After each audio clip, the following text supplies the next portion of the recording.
Good morning, good afternoon, everyone. First of all, apologies for the late start. It's, as you know, we are in Vicenza Oro exhibit for this meeting, and it's a bit fancy here. We are in a small room inside the conference center, which is officially not open, with hundreds of people trying to enter. So that's why we had a little bit of problems to start on time, apologizing again to everyone. And as you can see, I see there's even a camera. As you can see, we still have not received the tables. So I hope I don't have to do the whole meeting standing, because this is going to be a little bit long otherwise. Okay, I'll use that microphone, should be better. So,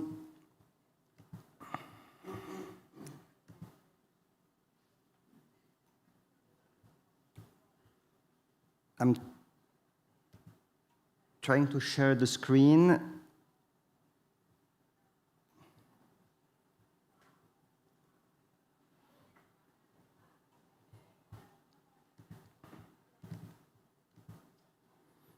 Perfect. If it's okay for everyone, I suggest we skip the roll call because we have a lot of people online. If you intervene and it's the first time you are in a meeting, just kindly introduce yourself while doing so. You have on the screen the reminder. I mean, you all know the three projects, the three parts in the 21-26-1 series. And today's meeting will focus on part one, the responsible precious metal scheme.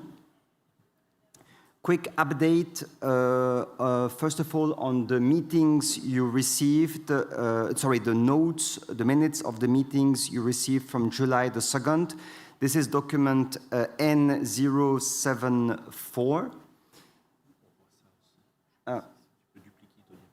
Sorry, as I was told, you don't see the screen properly. Let me.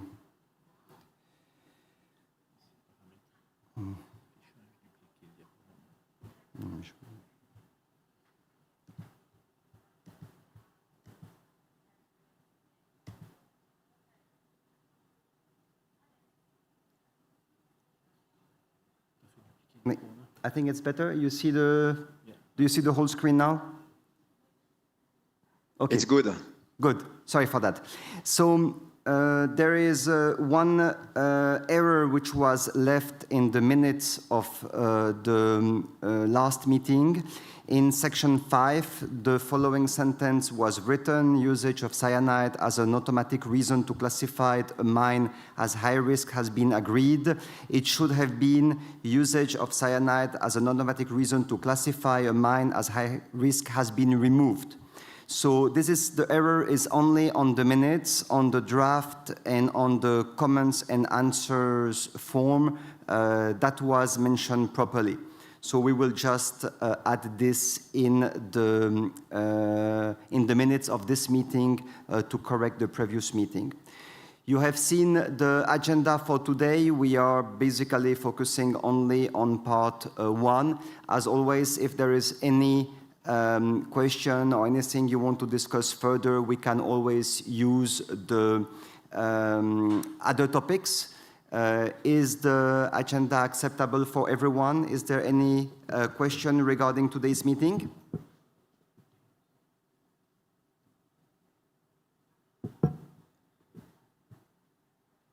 Perfect. If it's not the case,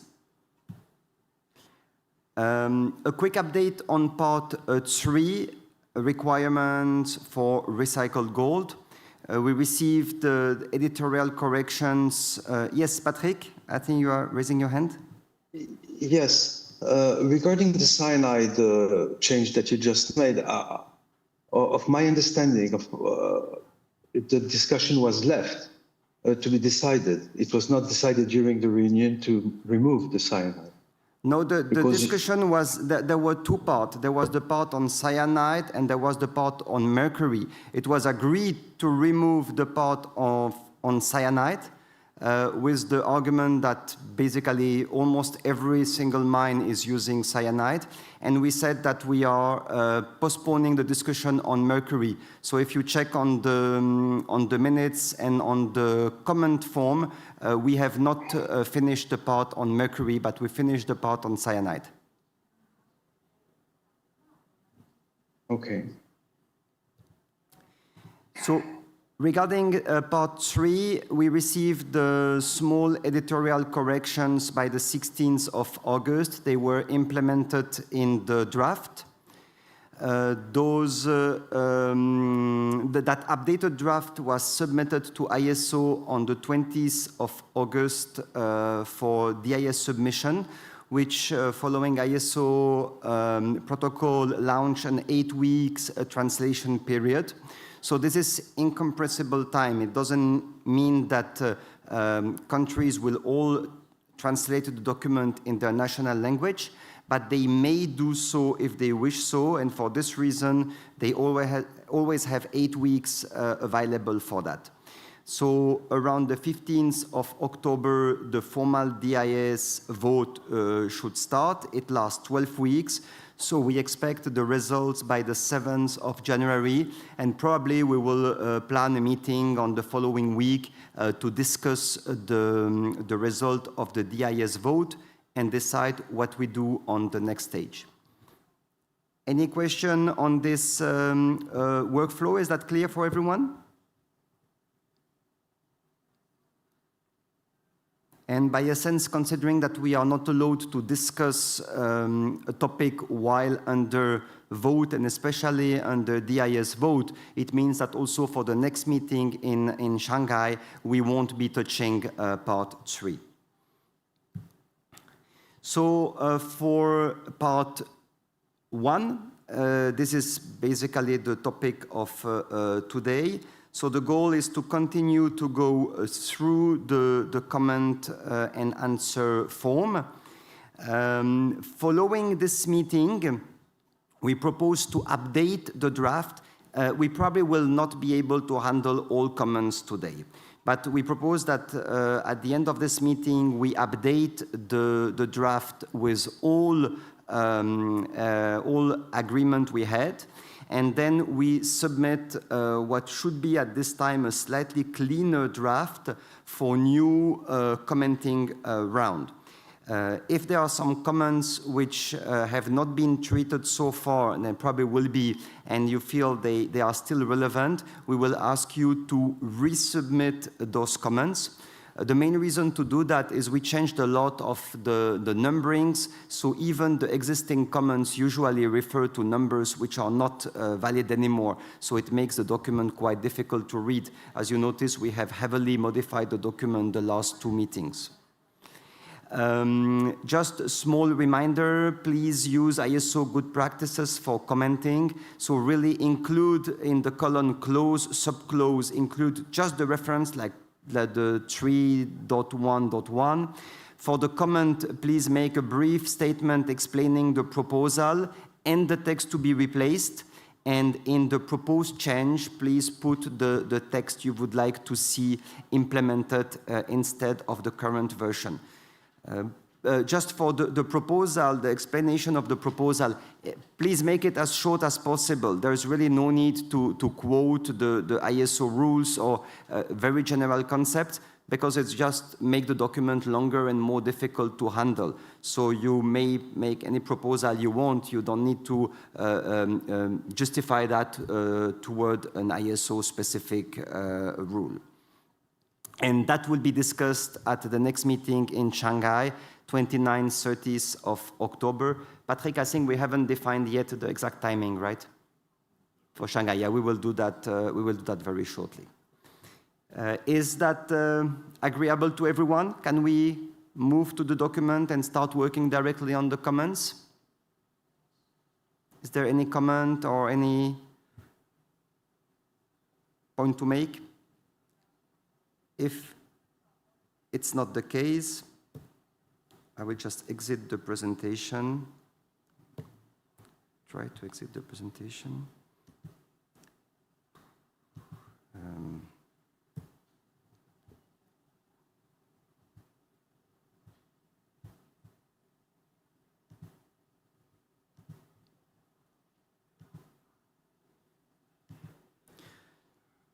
So you can see the two documents. This is obviously the draft, and this is the comment and answer sheet.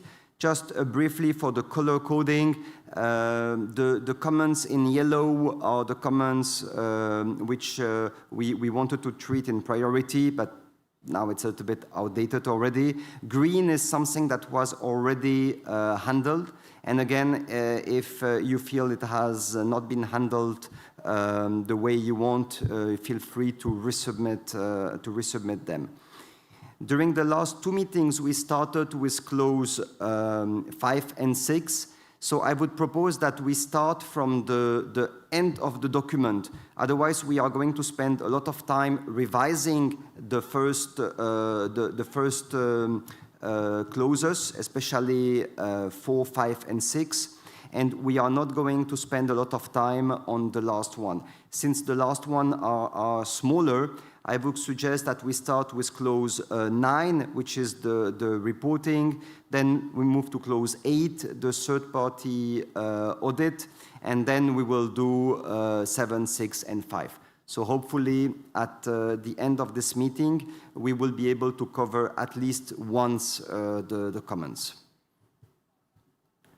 So as you remember the structure of the document, clause 9 is communication and reporting on due diligence.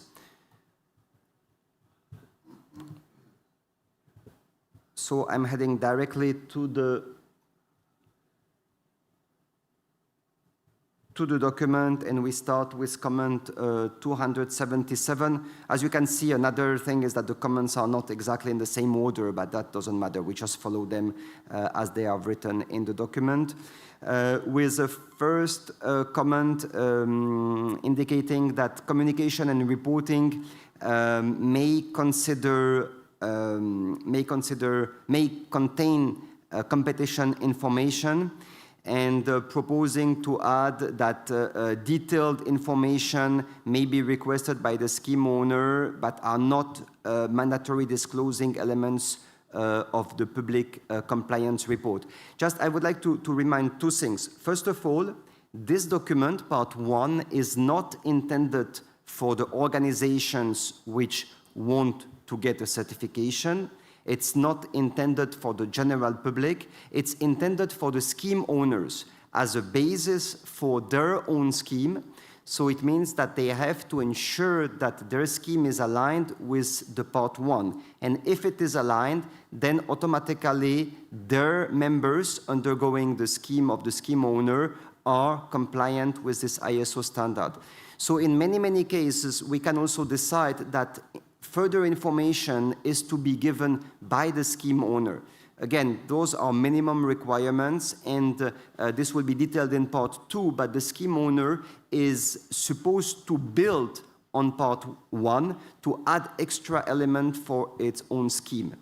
However, if you feel that some information are really, really important and should be applied by everyone, of course, we can add this information. So I don't know if anyone from Germany would like to comment on this.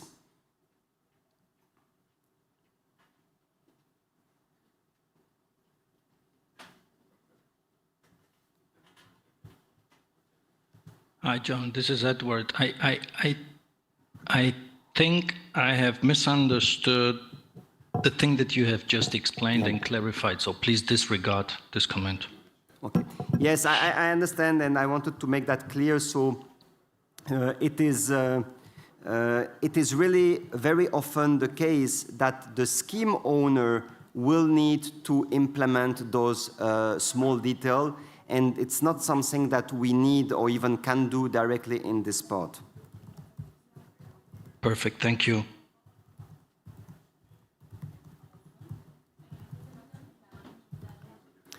I think it's a similar point for the Russian comment 276.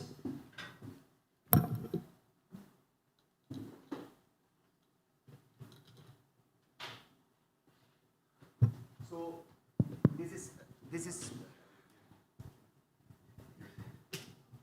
This is again about public reporting. The comment from Russia. The comment from Russia is that it's not common practice to disclose confidential information. And again, I want to stress that this document is not asking to disclose any confidential information. The whole report is not published. It's only one part of the report which is published, and that part does not contain any confidential information. Similarly to comment 280, the information which is made public on the organization website is not the part containing the confidential information. All those confidential information goes only to the scheme owner. So the part which is made public is basically a report written by the organization which explain why, in their opinion, they are in compliance with all the requirements of the standard. Would that clarify the point, or is there still any concern, especially from Russian expert on that topic? Good morning, Jonathan. Anastasia Gatsova. Yes, this clarifies this provision better, and I guess we could agree with this. Okay, thank you very much.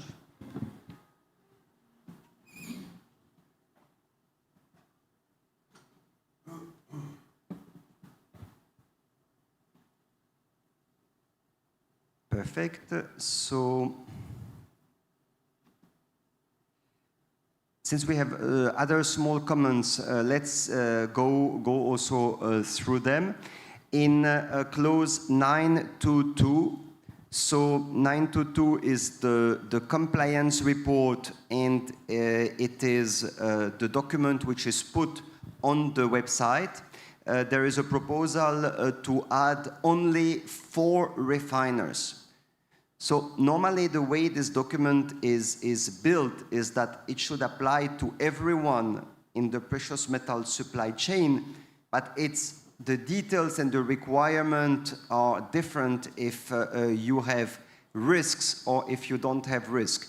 One key point here, and that's something that we discussed already last time, is that you may be another type of organization than a refiner. You may be, for example, a jeweler, manufacturer, and source directly from a mine. So this is a little bit the danger of putting 4 refiners everywhere. It's not applying for refiners, it's applying to everyone, but it's only those who have specific risks which have to undergo that process. Would everyone agree with this?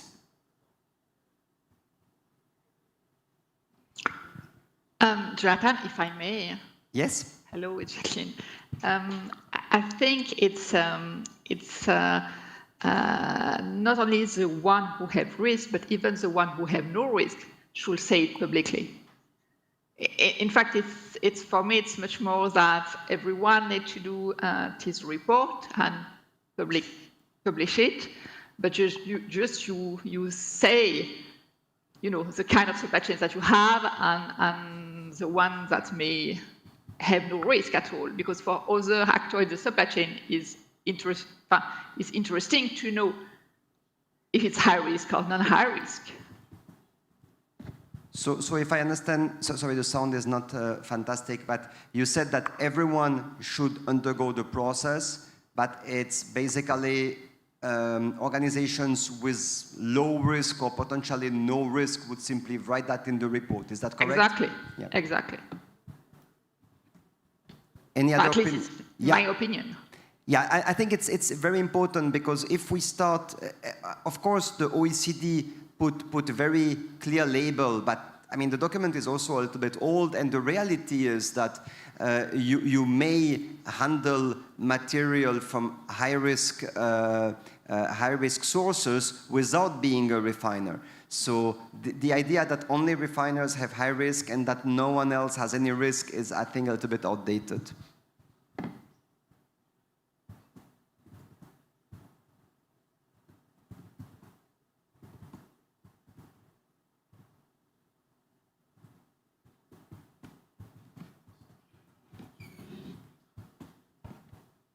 The screen is not very good. Suzanne, you are writing that the screen is difficult to read. Can you, has anyone a problem with the quality of the screen? No, but the document is smaller because we see you on the same screen. Oh, so the document place is smaller. Okay, I'm sorry for that. Thank The you. fact that you see me, I mean, and that Thank is smaller. Let's see if we can. I think it's clear there's no really advantage of seeing the room. Where's my Zoom session?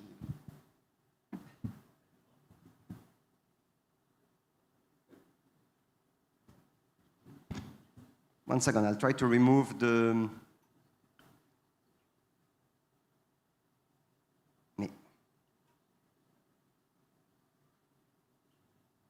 But anyway, it's not clear. Ah, okay. It's blurry. You know, I think I understand the problem. I think I was kicked out of the Zoom meeting, so we only see that through the room here. So.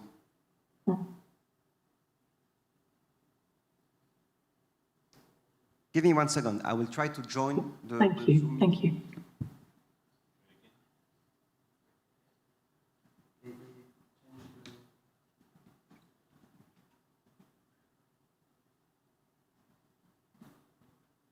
How about now? What do you mean it's better? It's still blurry, Jonathan. Yeah. Yeah. Okay. So give me 1 second. Sure. Thank you. I think it's the spreadsheet. Yeah. Yeah. I just need to find a Zoom meeting.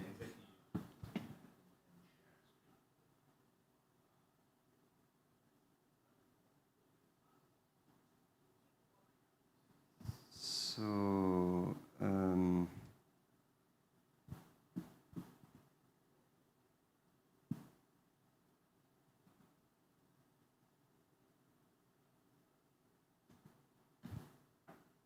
I think Iran said they cannot connect. They have a problem with the link. Yeah, no, I think the link is working. Yes. I connect. You managed to connect. Okay, welcome. Thank you very much.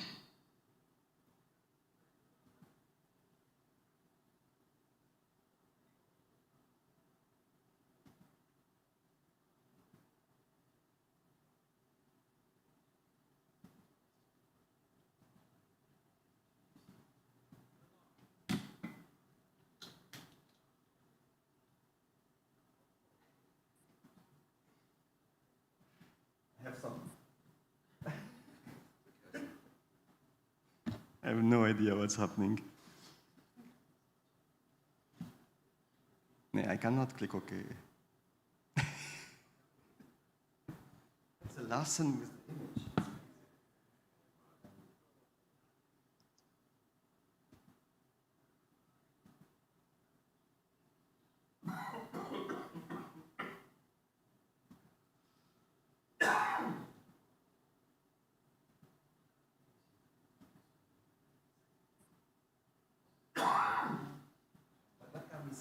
Now. Yeah, that's great. We can see that much better.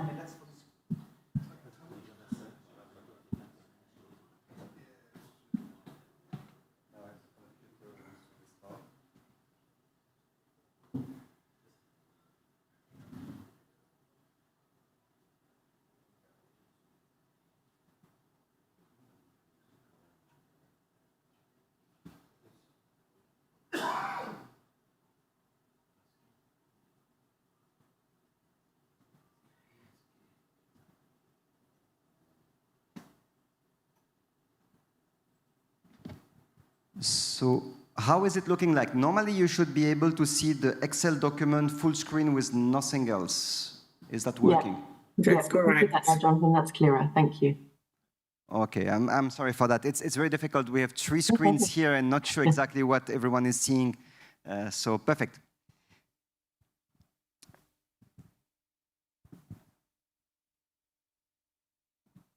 Okay, next point, 28 one, there is, that's quite an interesting point. There is a proposal to add in 923, which is the part on the corrective action plan, to add the level of non-conformance. It is true that very much in ISO, we are, when we do certifications or accreditations, we have a rating on the non-conformance. Usually it's minor non-conformity, major non-conformity. Here we talk often on risks, but it's something that it's not written that for the corrective action plan, you have to identify for each non-conformance neither the level of the non-conformance nor the type of risk associated. So the proposal is to add this information. Would that make sense to everyone?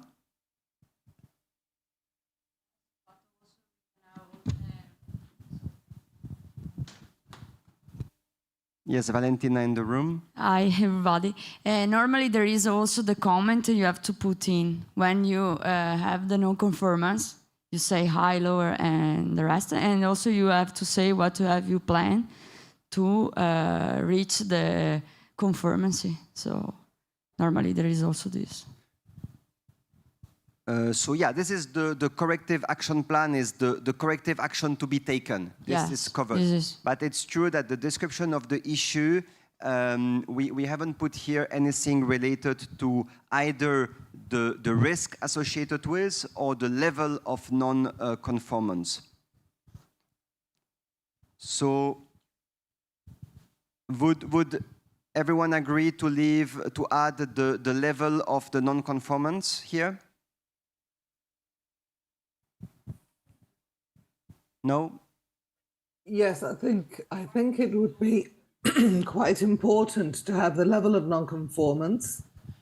Yes. On the subject of the action to be taken, that is, of course, not done at the time of the audit, but is something that the auditee would complete later, and then the auditor would verify. I'm not sure it would help to have the action plan within that corrective action. Sometimes it's done separately, but it's very important that the risk is identified and included in the correct in the CAP. Yes, I was just wondering, hello everybody, Esther Falletta speaking, about the ISO 9001. In this phase, you do not specify if you have a minor or major non-compliant.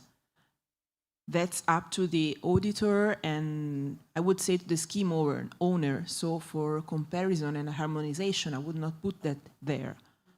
No, in 9001 it is written. The corrective action plan is not a public document.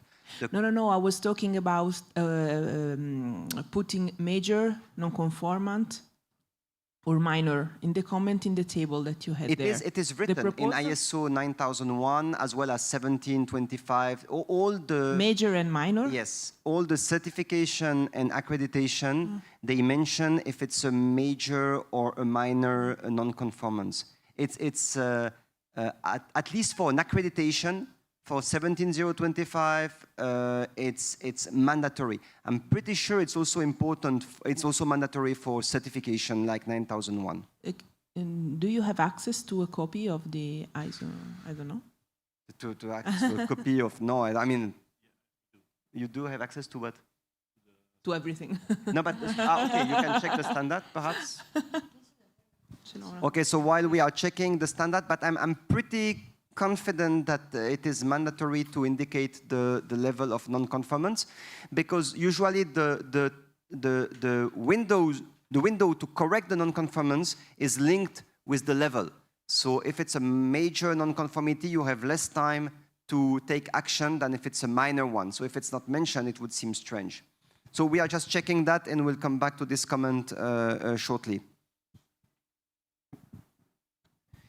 Okay, so that is for number 9. Let's go to number 8, which is also relatively relatively easy.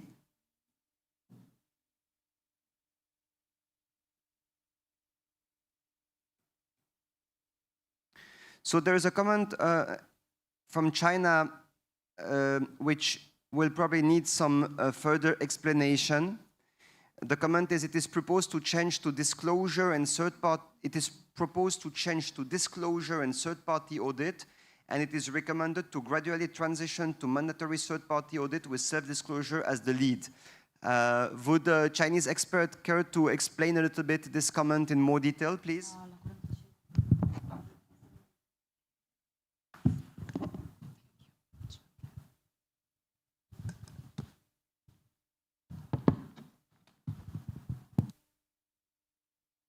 Or does anyone else understand the intent of this comment?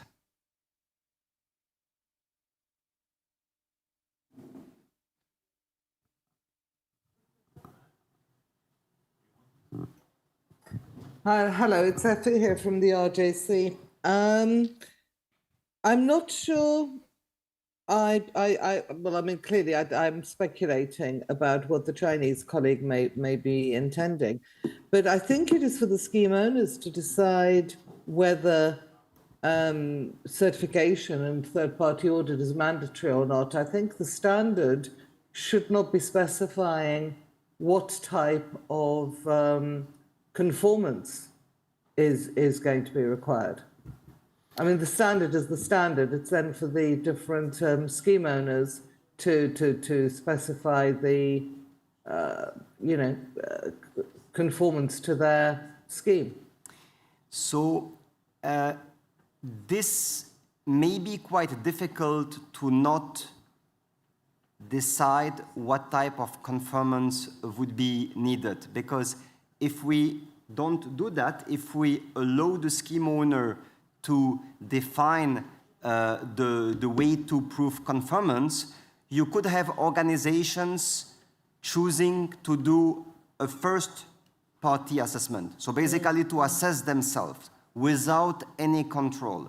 And this is not really the intent of this approach. The intent of this approach of the 26.1 series was to ensure that there are relatively similar rules applied with all scheme owners which are compliant with the part 1. So if we don't detail or indicate what type of assessment is required, we would open the door to have one scheme requiring third-party audits, another scheme requiring a second-party assessment, okay. And then even another one only allowing the organization to self-assess without any external control. That would be simply lowering extensively the bar of the requirement, and basically we lose all the advantage of the approach, because the whole approach was to ensure that at some point organizations using the definition of recycled gold have to undergo some kind of scheme and some kind of third-party audit.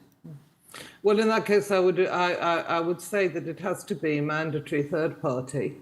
And I don't think there is a place for any self-disclosure to be included even as an interim, because if you're talking about how do you prove conformance, I don't think you can allow self-assessment as the way to do that. Yeah, I think I would agree with that statement. It was the original plan from the beginning to put those third-party audits. And I think we should skip to that. We should keep that. And this is also basically the part 2, which will define all the details of what requirements are, for example, for the auditors.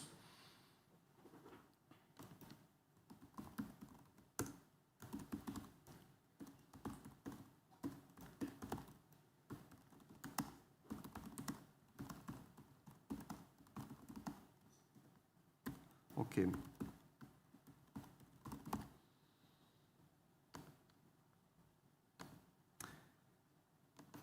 Next comment.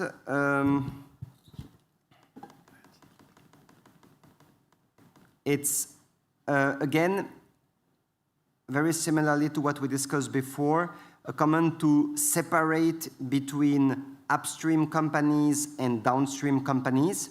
So just as a reminder, there was 3 strategies here. The first one is to detail the requirement for each type of organization depending on their supply chain position.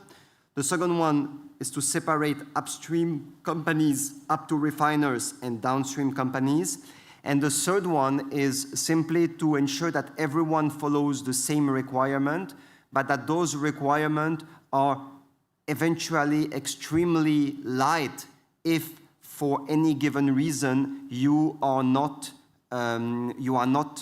dealing with high risk, medium risk, and you only deal with low risk. So I think that's what we discussed 5 minutes ago, and this seems to be the preferred approach rather than detailing every time the position in the supply chain. So could we stick to this approach? And again, it will probably require some changes in the document once we start reading it again, because some requirement we might have to add, like only if applicable, or even mention that it's only for specific organizations. But it would allow us not to render the document very heavy by listing every time all the type of organizations in all clauses and subclauses. So can we stick to this approach for the time being? I'm not sure. So what Jacqueline had already explained several times, it's not a question of being upstream or downstream, it's a question of who is sourcing. The company who is sourcing and what this company is sourcing. And all the other company coming after are downstream company. And all the one coming before are upstream company. But for instance, you may be a jewelry producer and sourcing directly from a mine and make the jewelry refined by somebody else. So in this case, the jewelry manufacturer has to do all the due diligence. Yes, I completely agree. It's sorry, I was not clear. It's exactly what I wanted to say. I wanted to say that the requirements are applicable for everyone in the supply chain, depending on the type of operations you are performing and the type of risks you are exposed to. So it doesn't matter if you are a refiner or if you are a jeweler or if you are a trader, you apply the same requirements if you handle, for example, mined material from a high-risk source, and you don't apply it if you only deal with different type of material, if you, for example, only buy good delivery bars. So it's exactly that. It's not a question of operation. It's a question of what you buy. Mm-hmm. Yes, it's exactly, well, sorry, it's what I'm trying to say. It depends what type of risks you are exposed. The proposal here is to say that to support independent third-party audit of the refiner's due diligence practice. But this is basically already the case in this scheme. So you source from an organization which is in line with this standard, so it means they have to go through a third-party audit. So I feel that this is kind of irrelevant, this proposal.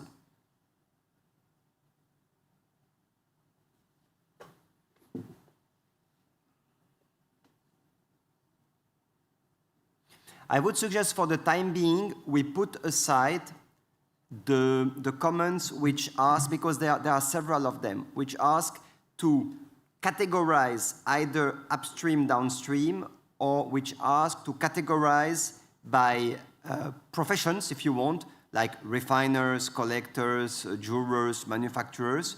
We put that aside. We read the draft once we have put all the comments we could together, and then while reading the draft, we carefully look at everyone's position in the supply chain and see if the document is usable as it is for them. And if not, if, for example, we need to put provisions for specific industries, we can do it at that time. Would that be a possible approach?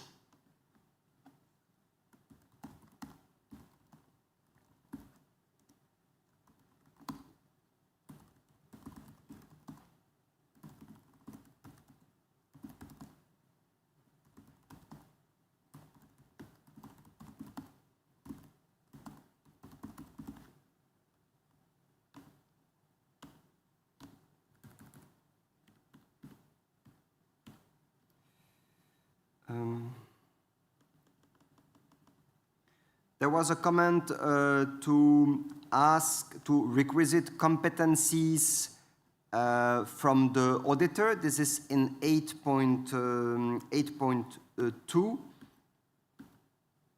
Requirements for auditors. And as you can see here, the requirements for auditors are very, very high level. It's basically information for the organization which will undergo the scheme so that everyone has to know. However, for the auditor's requirement, this is something that will be discussed in more detail in part 2. So I think there's really no need to detail that in part 1, because part 2 are really the instructions to the scheme owner, selection of scheme owner, and selection of auditors. So this will directly go to part 2.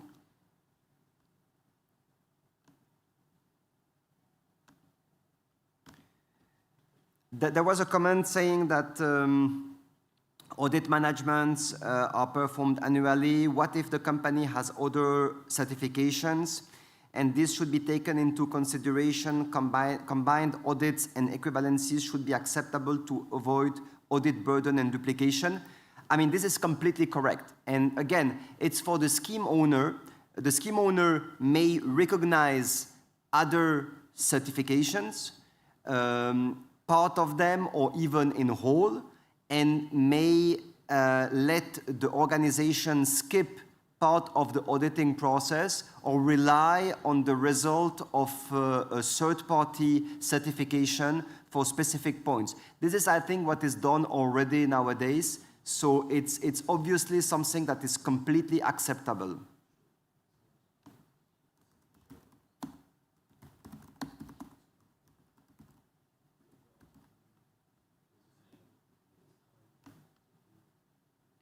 But again, this has to be done by the scheme owner, and you can imagine that you may not be able to adapt quickly if, for example, you have a cross recognition and the scope changes. You need to be able to adapt quickly. A scheme owner can do that. An ISO standard cannot, because it takes time to change it. You need Yeah, keep a microphone there, perhaps it's easier. I was wondering, concerning the major or Yes. minor, would we go there later? But we wait for someone to tell us if... Because we checked. So what is the... It's not included, neither in ISO 9001, neither in 17025, in the standards. You have to identify everything, but the label major or minor is up to the auditors then, and scheme owners. Okay. Yes. We checked, I had the Italian copy, Patrick had the English one. Okay, I'm surprised because I know that in Switzerland for the accreditation, it's mandatory to add this.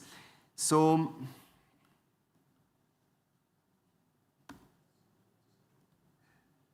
what do we do with this point?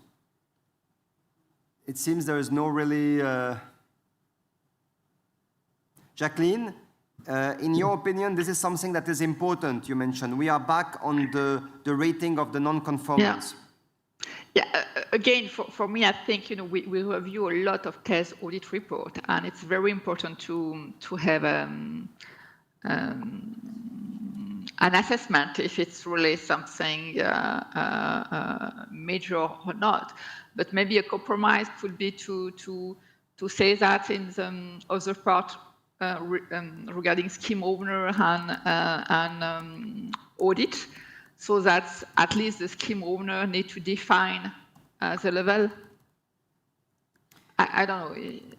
I still believe this information is key and should be part of the reporting. But maybe the definition, if it's major, non-major, low, medium, high, could be done by the scheme owner. But at least we need the information somewhere, in my opinion. Yeah. Let's do something. We check what are the requirements of the 17,000 standards for conformity assessment validation. And we come back on this point because we are going to work a lot with those 17,000 standards when dealing with part 2. So this may bring a bit of explanation, and otherwise we will clearly state that this is to be handled by the scheme owner. So let's put that aside. I will copy this comment myself in the new form. So there was a... yeah. Sorry, Jonathan, can I just ask a question? When you say the 17.0 series, yes, are you anticipating that this will be 17.021 or 17.065? This is a complex question. This is I know, that's why I asked it. So I'm not sure how far we want to go on that discussion, but basically the structure, I had a long call with CASCO, which is the ISO committee in charge of conformity assessment, and their recommended approach is, considering our field, is first of all to render the part 2 as streamlined as possible, and to have basically 2 roles, to have one role which would be the scheme owner, the scheme administrator, and the certificator body, the 3 being together. And technically you could separate them, but in the reality is that it is the scheme owner which is granting the certification. It is not the third-party audit. The major reason for that is that the scheme owner has access to information which are not available to the auditor. For example, the total volumes of all members, or the countries of origin, or even confidential information they can get from authorities. So the CASCO recommendation was that the accreditation body should be the scheme owner, which leaves a different role for the auditor. It's more a verification role, and the scheme owner would base its the scheme owner certification body would base its decision on the report made by the third-party auditor. So it means that we may end up with 17.021 for one party and 17.065 for the other one. But this is not, for me, it's not completely clear. I have to tell you, I need a little bit to go deeper in those standards. And this is what I wanted to discuss at the end of today's. I'd like to have a small working group to discuss those very, very ISO 17,000 specific discussions, probably with CASCO experts. So I think this is, you see, it's quite complex, and I think we need to discuss that probably in a smaller group before we discuss all together, because otherwise it can be extremely painful. Would that answer well, answer not, but would that bring some clarification on the process? Yes, some. The reason I raise the issue is that there have been challenges from national accreditation bodies about the role of the scheme owners and whether the scheme owners have any authority to accredit auditors.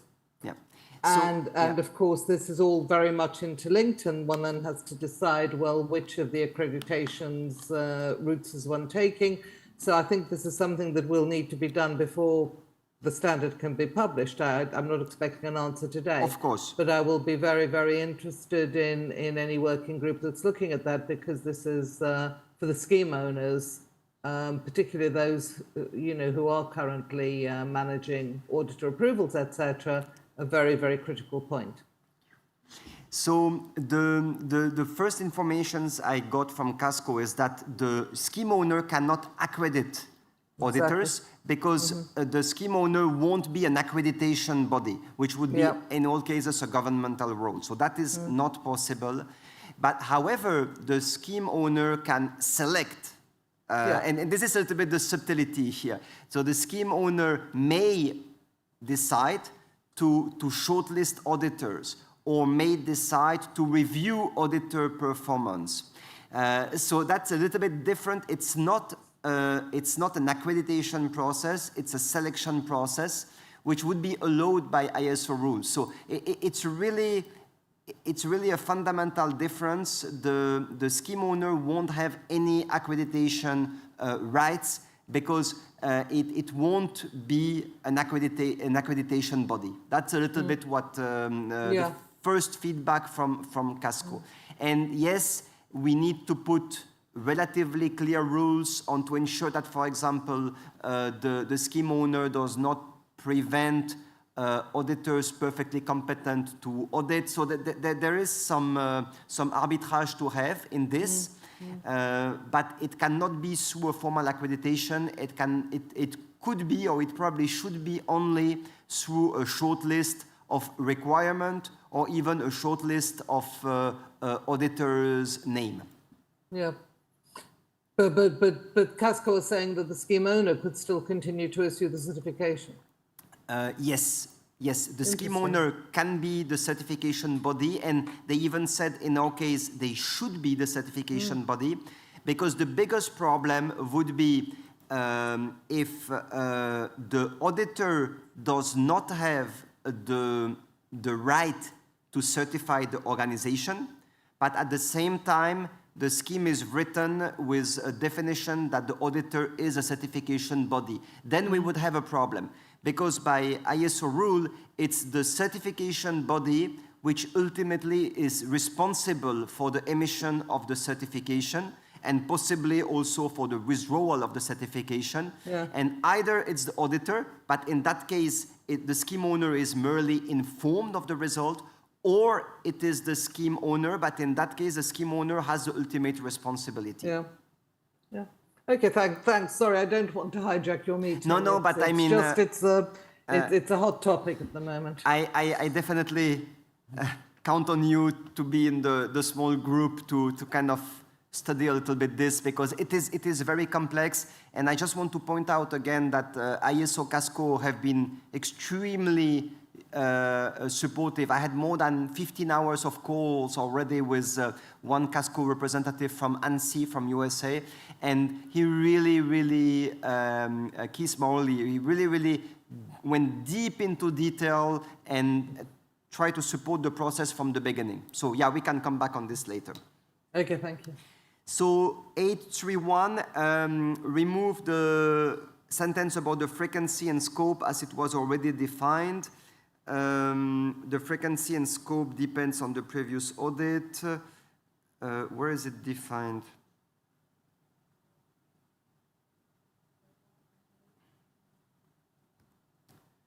Jacqueline, do you remember where it is defined? Defined in the first paragraph. I don't see it in the first paragraph. Yes, it's just above. We said... Sorry, no, where is it? The audit should be performed annually. Just above. So just the first paragraph. The audit should be performed annually. So we say that the frequency is yearly. Yes. The difference is that here we say the audit should be performed annually. Yeah. So it's a should. And here perhaps we should move this. Perhaps we should move this sentence just after the first paragraph. We are writing that the frequency and scope of the audit may depend on the conclusions of the previous audits, which is a standard rule in ISO environment. So what we could do is perhaps move this here. Would that be... So you mean that it will be more than annually? No. Because at least it's annually, so if it could be...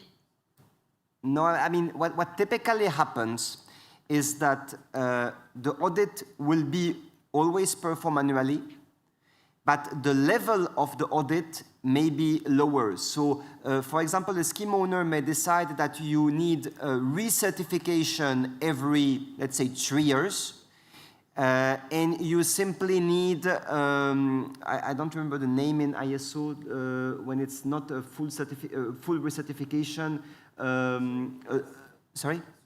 Surveillance, yeah, a surveillance every year.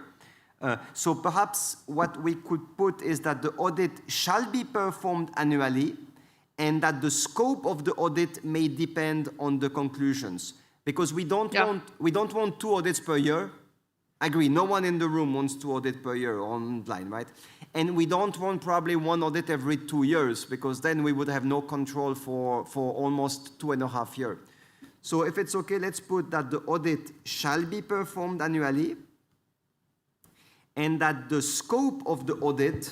Sorry, Jonathan, can I also add something about that? Then also there is, when there is some measure, no conformances, maybe the audit also you have in 6 months, because the auditor normally when he came and so there is no some measure, the frequency is more than also sometimes also 3 months, depends on the conformity also. Yes, but then in that case, it's different. It's not a frequency. No, there's not. It depends on what they find during the audit. Yes. So that will be always possible, obviously. But it's we are talking about the frequency, and the frequency is annually. But it's a good point. Yes, an auditor may require to perform a new audit if there is a major non-conformance that really is threatening. Everyone is agreeing with this highlighted wording? Yes. So the audit shall be performed annually, but the scope of the audit may depend on the conclusions of the previous audit. So they may say, we do a lighter audit, which is what most organizations will do, outside precious metals at least. Okay?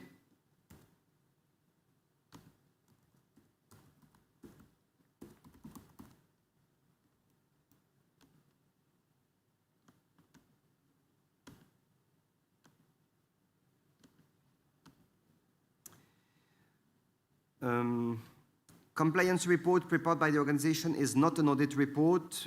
Yes, that is correct. 8.4.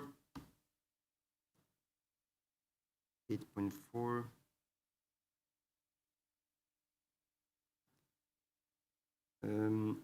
Compliance report is not an audit report. Audit report on compliance report. Yeah, sorry, Jonathan, it's my... Please, yes. The audit deliverable are, in fact, not the compliance report, it's the audit report on the compliance report. So this...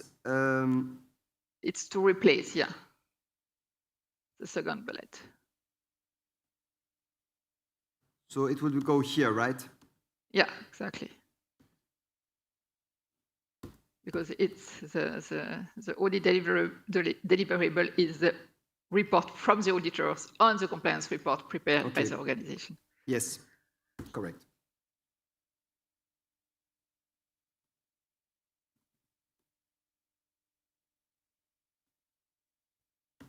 Perfect.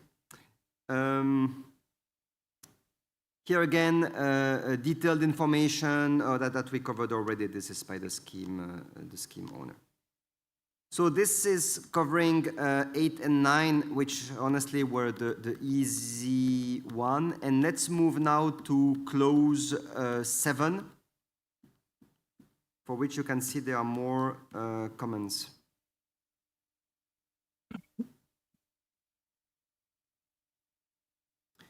So clause 7 is the risk management. Again, there are some comments to separate between upstream and downstream. as we said, we put that aside for the moment, and once we have the whole document, we can go through that point again.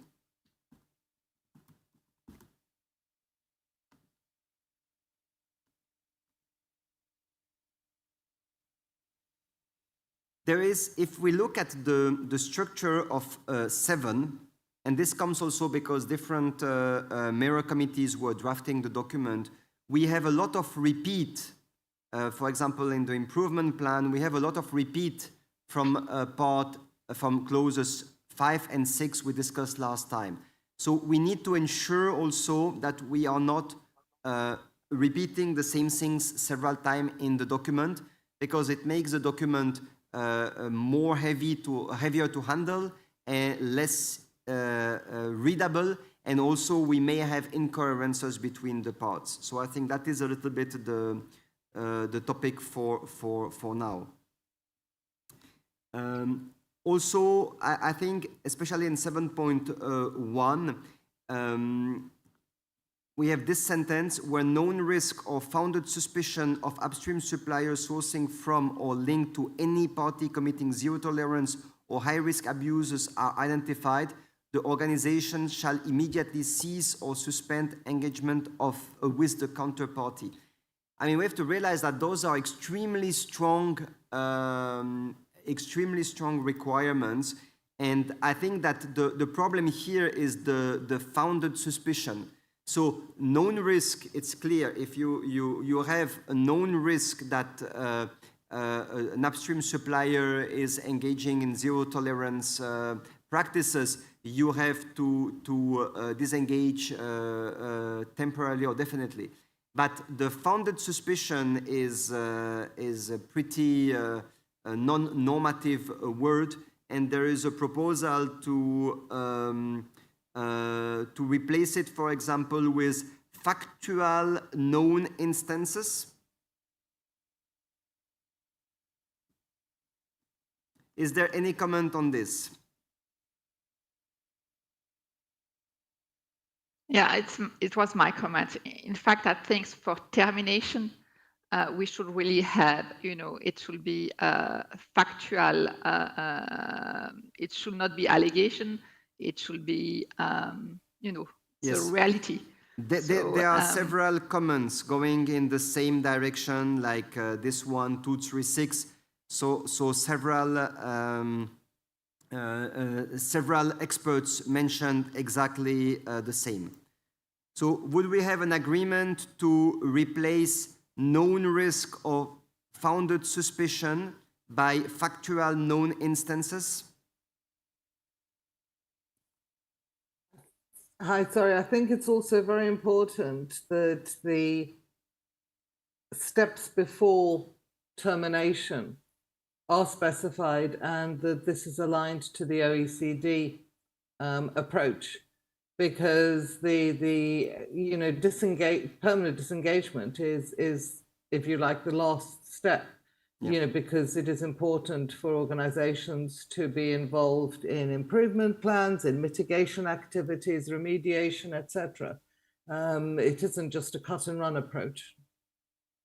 Well, in this case, if we look carefully, it's the organization shall immediately cease or suspend engagement. Indeed. So it doesn't prevent an action plan to be put in place.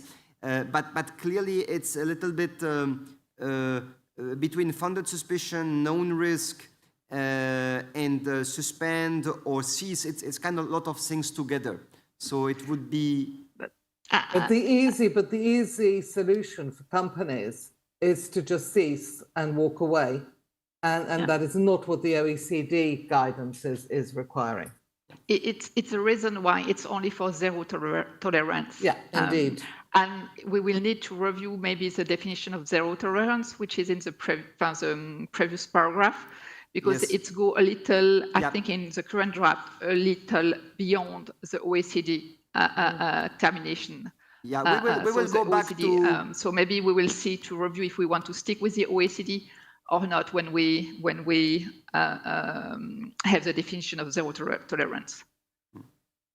So yes, we will go back to zero tolerance. Absolutely, this is the 6. But for the moment, we can already focus here on zero tolerance, so factual known instances, and committing zero tolerance, so we also remove high-risk abuse.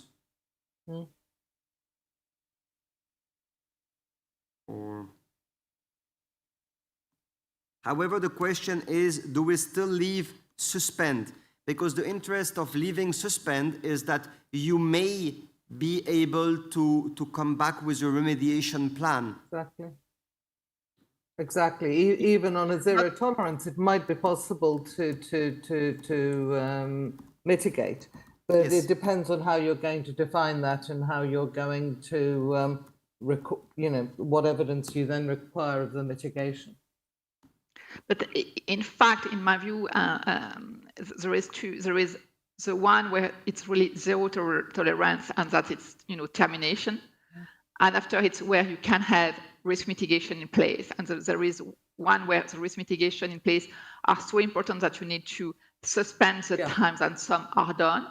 And after there is some where you can still continue trading. Exactly. During the time. I agree, but that is not absolutely. zero tolerance. Zero tolerance is really when you have to terminate. And there is no risk mitigation. You just, it's no more. So the important thing is to define what this zero tolerance is. Exactly. Yeah, no, I would agree. I would agree with that. So you would prefer to, so we would prefer to leave for zero tolerance. We remove also or suspend. It's immediately cease engagement. Okay. Yeah.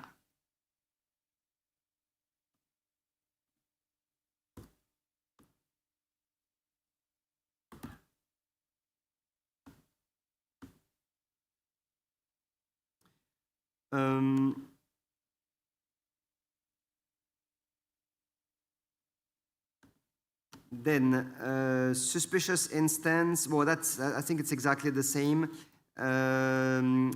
Create an alert on the source of precious metal where its extended due diligence conclude that there is a known form of, trying to understand this comment.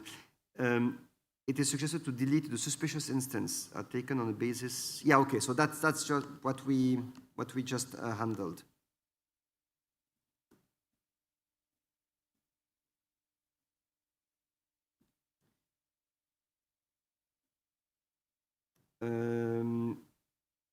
Now we are to 7.2 for identified risk. The organization shall immediately create an alert on the source of precious metals where its extended due diligence concludes that there are known or suspicious instances of, and the whole list.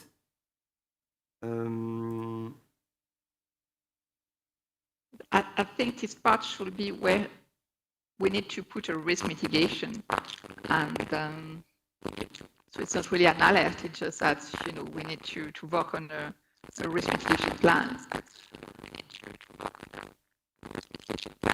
Jacqueline, I think it's you. We hear you really badly. There is a lot of I don't know how to noise in the sound. Grésillement. Yeah, sorry. But yes, I understand, and this is basically the comment of I think Azerbaijan. It is unclear what create an alert mean. There needs to be a clear explanation too, as the risk mitigation approach and the criteria to be considered in regards to risk management.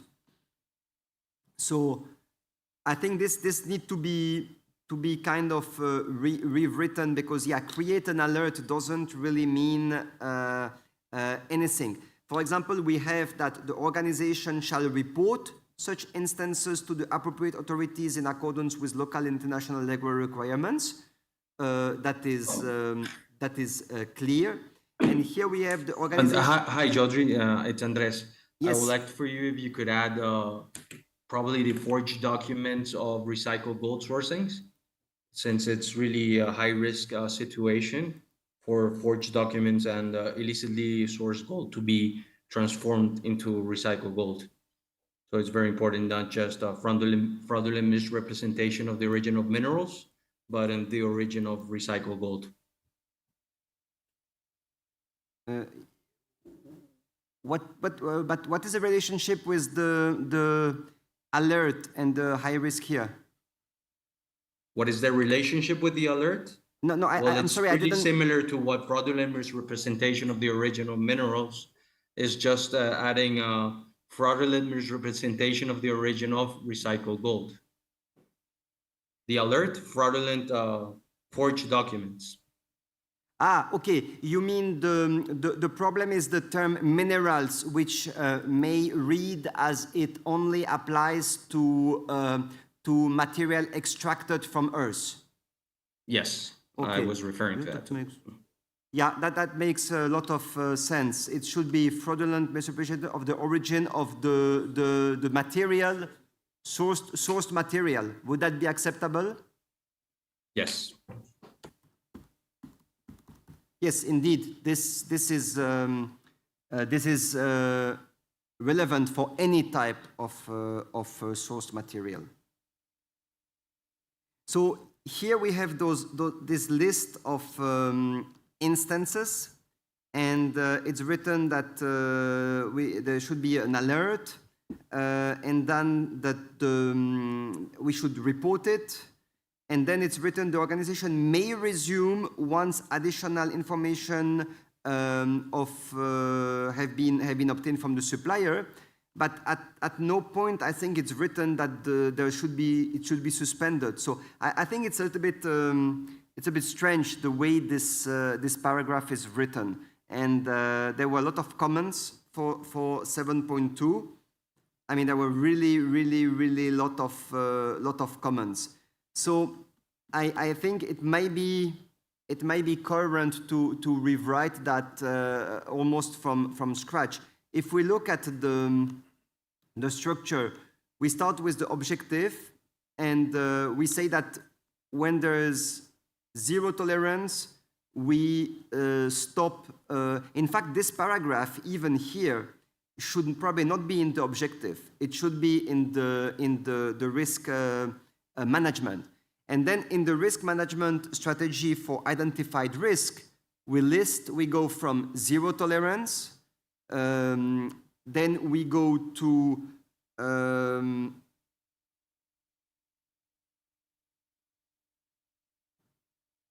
when EDD concludes that there is a known or suspicious instance, and we move from top to bottom. Would that be perhaps a good approach?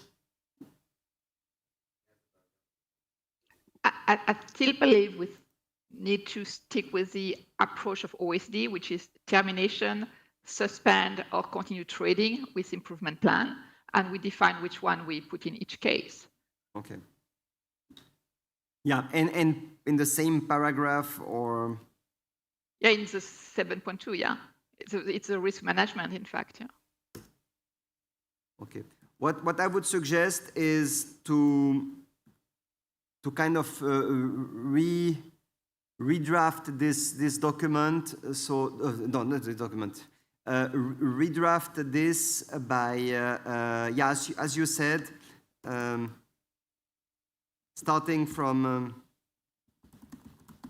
So either we list from the consequences or for the decision making. So immediately stop, suspend, or investigate further, or we list by risk for those zero tolerance. There is immediate disengagement. For those risks confirmed by EDD, this is the procedure: suspension or extra. I think there's two possibilities. Either we list from the consequences, or we list from the risks themselves. What would be more coherent?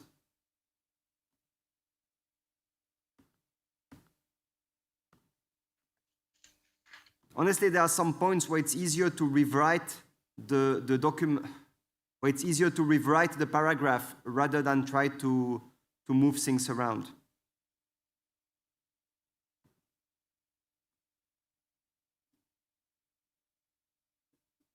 Anyone will volunteer to make a proposal? Hi, Jonathan. Sorry. I think it's quite difficult to just, conceptually look at, without seeing something in front. But I think whatever is written, it's important that it's done in a way that it's really clear, but it also allows for the context of the issues that are identified. I mean, not for the zero tolerance. I think it's very simple for zero tolerance to just write a clear paragraph, firstly defining exactly what is zero tolerance, and then say, right, that's immediate cease trading.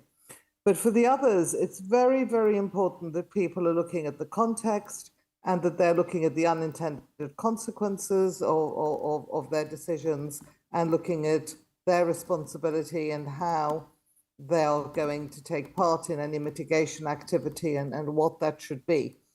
So I think it's going to be important to write it in a way that allows for that evaluation and further assessment and work to continue, because I don't think we want to just say, right, just stop dealing with these people, walk away, everything's fine, nothing to see here. That's not responsible. So I would actually think that once you've written your first level paragraph, for the next one you need to put some things about the intended expectation of what that evaluation and how that decision-making approach should be taken. Yeah, no, I think it makes a lot of sense. And again, we are putting here minimum requirements. So basically we say, this is, in this case, every scheme owner shall ensure that the organization disengaged. Or every scheme owner, if it's, for example, a zero tolerance risk, we say zero tolerance risk, we would like to ensure that every scheme owner will ask its member to disengage. Yeah. High risk identified, confirmed by EDD, we would like a minima the scheme owner to ensure that the organizations will investigate, suspend, investigate, try to mitigate. So yeah, it's really, remember the way it's built, it's really, we put the minimum requirements which all scheme owners should follow. Yeah, John, in the room. Turn the microphone on, sorry.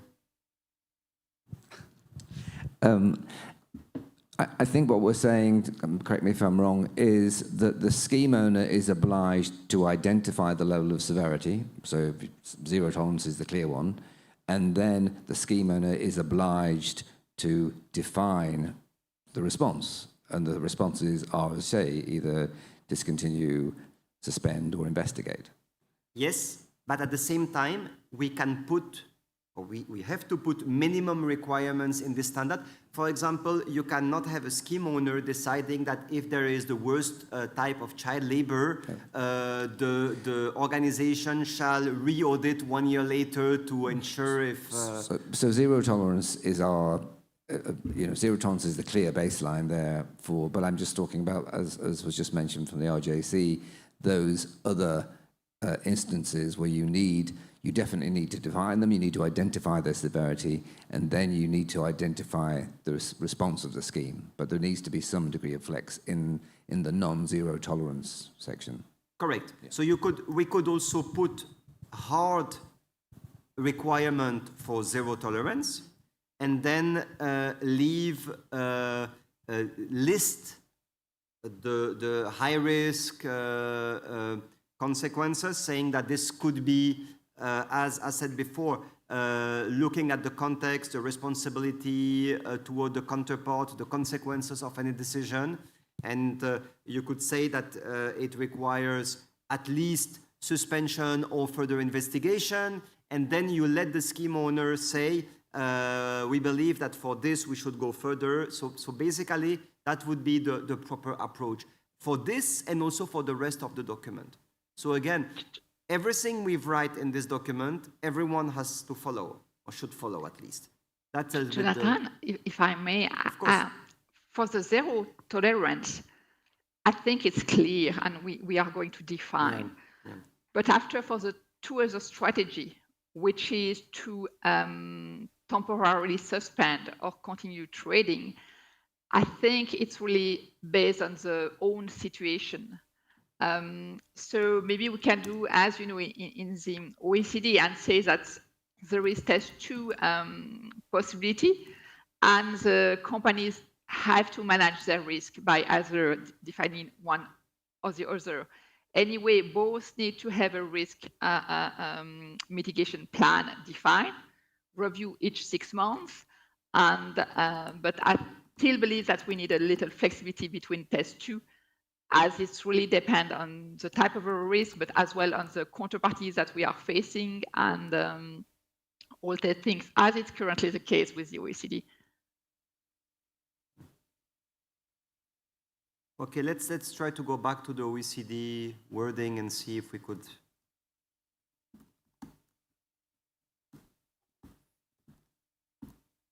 And a lot of the comments here were, so for example, we could also mention that when a risk, when a high risk or significant risk is identified, those three strategies may be used.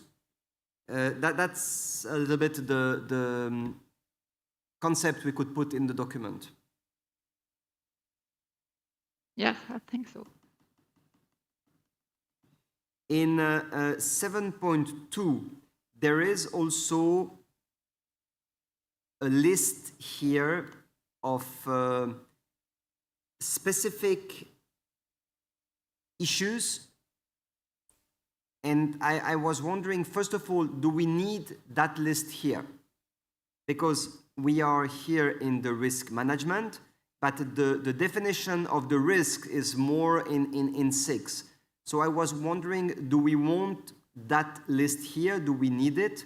And also, we probably should be a little bit careful on how we write things. It was already removed, but there was non-compliance with legislation, I think, was removed already, because you could imagine that you have a fee because you didn't build the building properly. It's non-compliance with legislation, but you can't really suggest to stop the business with the counterpart. So the list has been shortened a little bit. With the list remaining here, are we happy to leave that list, or do we think that the list is a little bit too precise? And again, for the moment, it's not clear what we do with that list, because we simply say that we create an alert. So possibly it would be in case of the following. The organization has to decide between terminating the relationship, suspend the relationship, or continue the relationship with an improvement plan, which in English means at least continue the relationship with an improvement plan or take other measures. But obviously, an organization can always suspend or terminate. So at least continue, at least ask for an improvement plan. Do we want that list linked specifically with the requirement to add an improvement plan?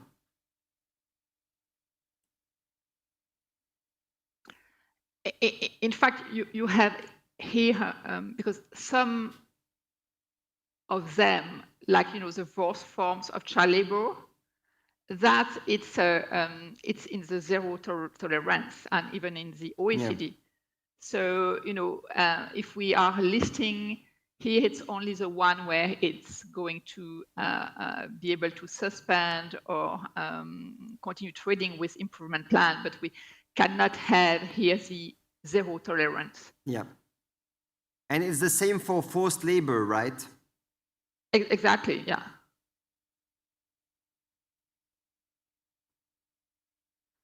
And after, I think we need to put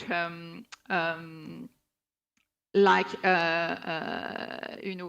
non-respect of labor right or working condition, we should say non-respect of major labor right and working condition. Yeah, probably without the description, because again, here the freedom of association and especially collective bargaining, in some country there is no collective bargaining allowed by law. So it's pretty complicated to put that, because it means that you would need at least a remediation plan, but there's little to remediate if the legislation is not allowing for that. So one possibility would be significant non-respect of labor right and working conditions without putting a specific list. Yeah, I think so. Would that be acceptable for everyone? Online too? Mm-hmm. The other thing, Jonathan, is I think concerns on human rights is a bit vague. Yeah, I think we need to review all the list here. Yeah, this one can... that was only the only... I think we need to go line by line. Even the lack of legal compliance, we need to change it. Yeah. Okay, so let's check one by one. Yeah. This is Patrick about the lack of legal compliance. Yes. Regarding artisanal and small-scale mining, OECD refers to legitimate trade and recognizes ASM, which is in a formalization way or with legalization efforts. So it has to be contexted, I believe. And to put as well a materiality, because if not, it will be everything. Yeah, it could just be, a lack of legal compliance. We've seen this in audits where somebody raises a major non-conformance over one missing piece of paper, which is really not even an important piece of paper. So, yeah, the problem, lack of legal compliance means absolutely everything. It means absolutely, yeah. So maybe we need to remove it. Well, we need to cover it by it's clear in the appendix. It's clear in the OECD compliance appendix. Sorry.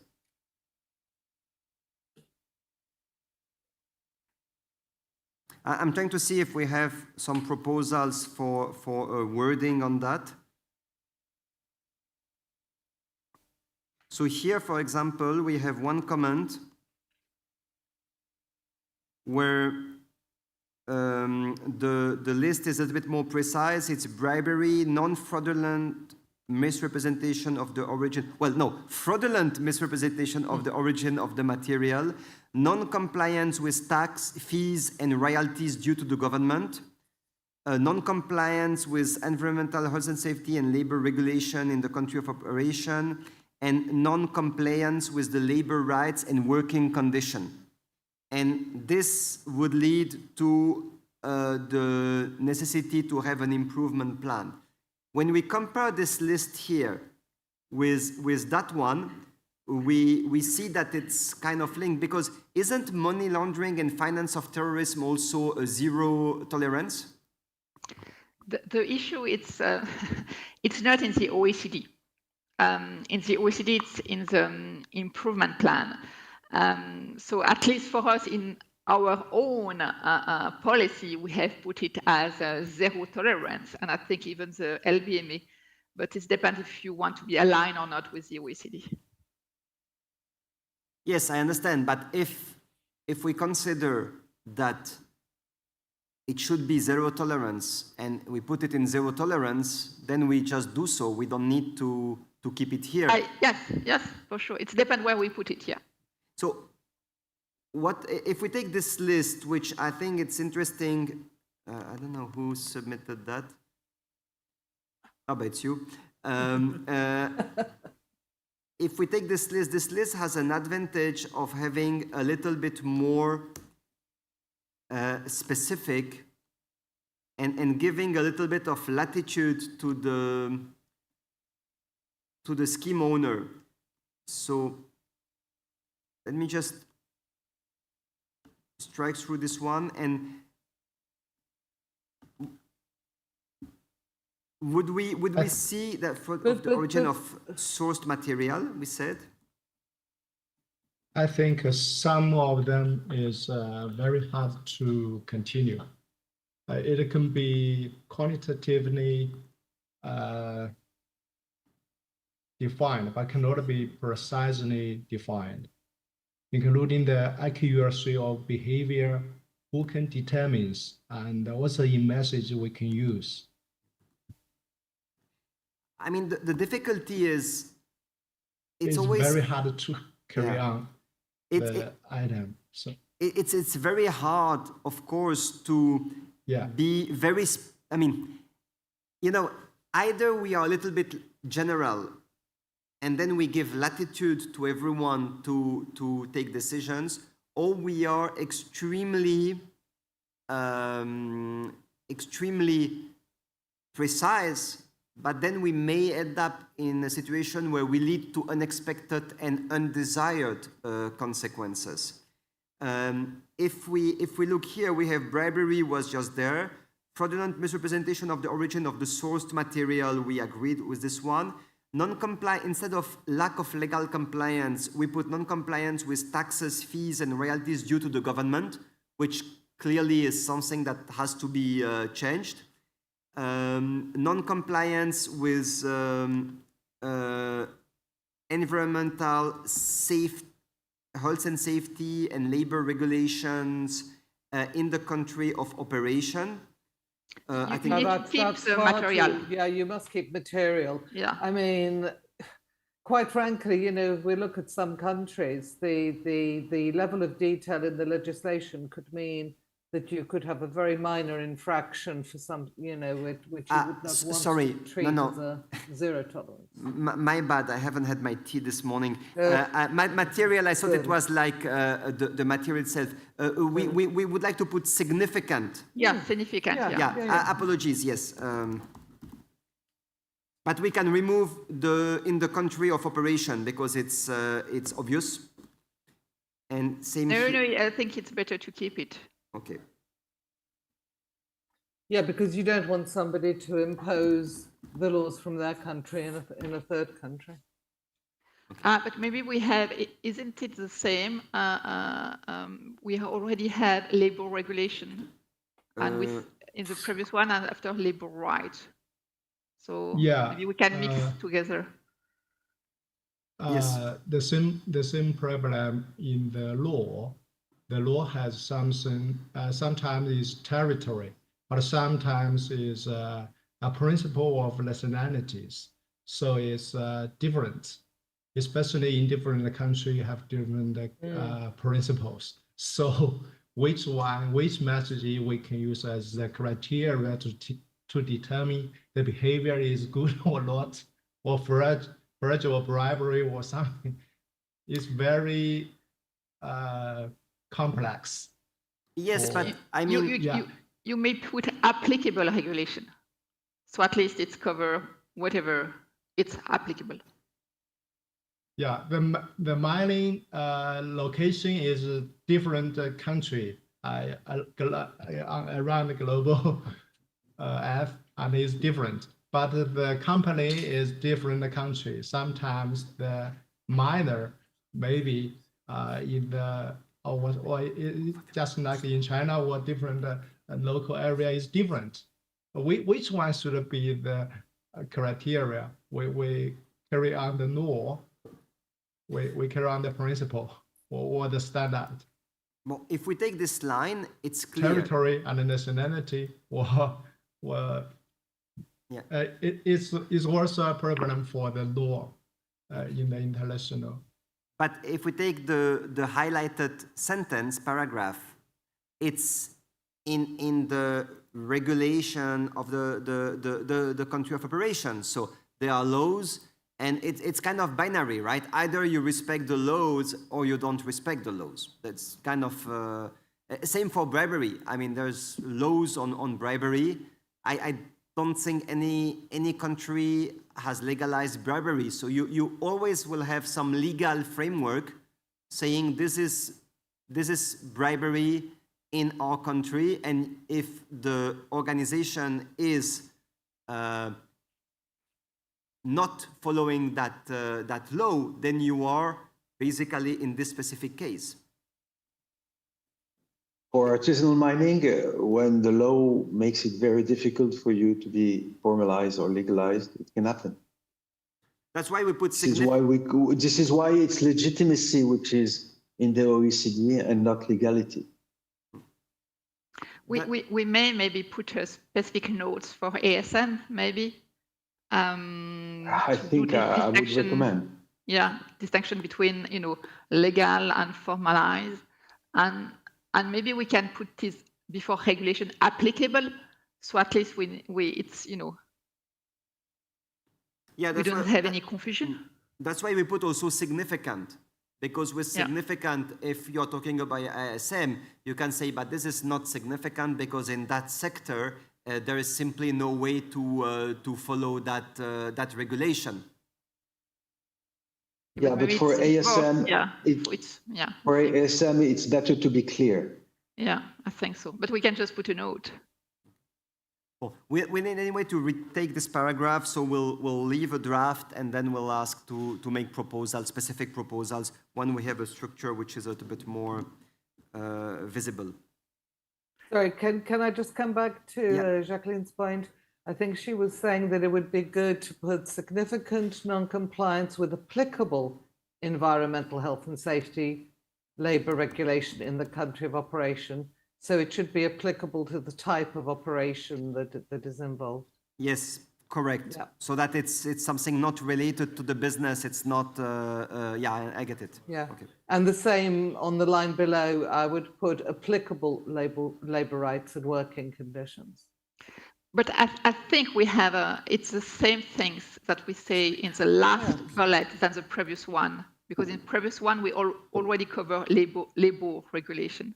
Yeah, well, some of it we could take the labour regulation out of the one above. Yeah, okay. Because the addition of the working conditions is in the second one is important. Agreed. So maybe we can just remove labor regulation. Environmental and health and safety in the one above, and keep labour rights and working conditions in the one below. Yeah. Yeah. The first one is linked to laws.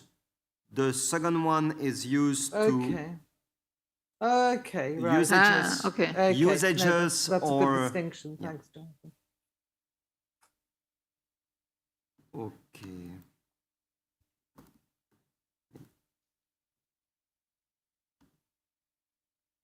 That's why just in general, when you comment, it really helps if you make written proposal, because even when we discuss, we can easily turn back to those proposals.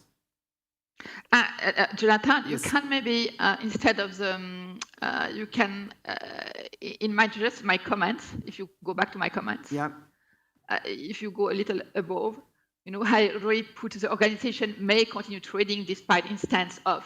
So at least, we have the wording. Yeah, exactly. Which is when it was, But we should put something about the remediation plan, no? Yeah, it's in the bottom. After, okay. Yeah. In such instance, organization should require I put it as well. And you need to copy paste as well the one. Yeah, and we can put it to. So the organization may continue trading, may continue, well, trading is probably not the right word, but may continue its relationship. The engagement, the relationship.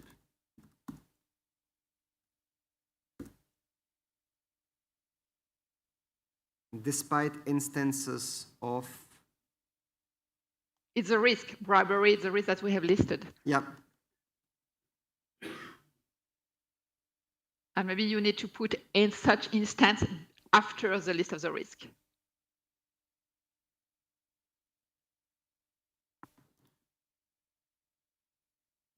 Okay, so let's do.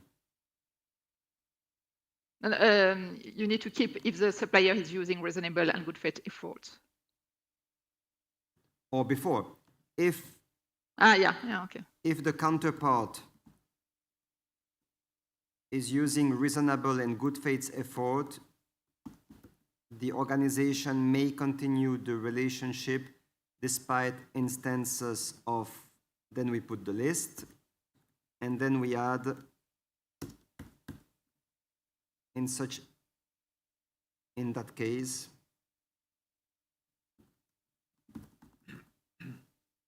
the organization shall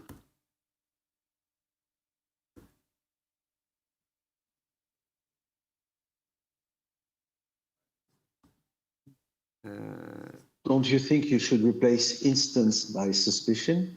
yes, where's the despite? Yeah, instance. Sorry, that's probably I just. Yeah, because if it's and it's with A. Okay. Could we actually put something in front of improvement plan and say an effective improvement plan or whatever? Because, you know, I've seen improvement plans that are pointless. Again, normally the improvement plan, yeah, you're right. You don't wait for the audit to make the improvement plan. That's correct. Yeah. Yes. So effective improvement plan. Okay. And can we replace instances by suspicions or put suspicion of instances? But because instances means that it's happening, the bribery. Suspicion means that there is a suspicion. Yeah, but you need to clarify. Yeah, because I think only the allegations, so you need to have. Okay, just one thing. I think it's a little bit different. The way I understand it, but correct me if I'm wrong, is zero tolerance. You stop business. If you have instances, so if you have evidence, you put an effective improvement plan in place, or you stop. If you have suspicion, you investigate. Right? That would be the logical, because you can't really investigate and then you decide what you do following the investigation. You can't put an improvement you can't put an improvement plan in place if you have a suspicion that is not substantiated. Substantiated, yes. So should we add below this? Should we add in case of suspicion of those instances, the organization shall investigate further or something like that? It will be in the above step, as a step on the risk assessment. Yeah. Here we are already on the risk mitigation. In the risk mitigation, you have already done your assessment. Okay. Okay, so we need to check in part, in clause 6, if this is covered. Yes.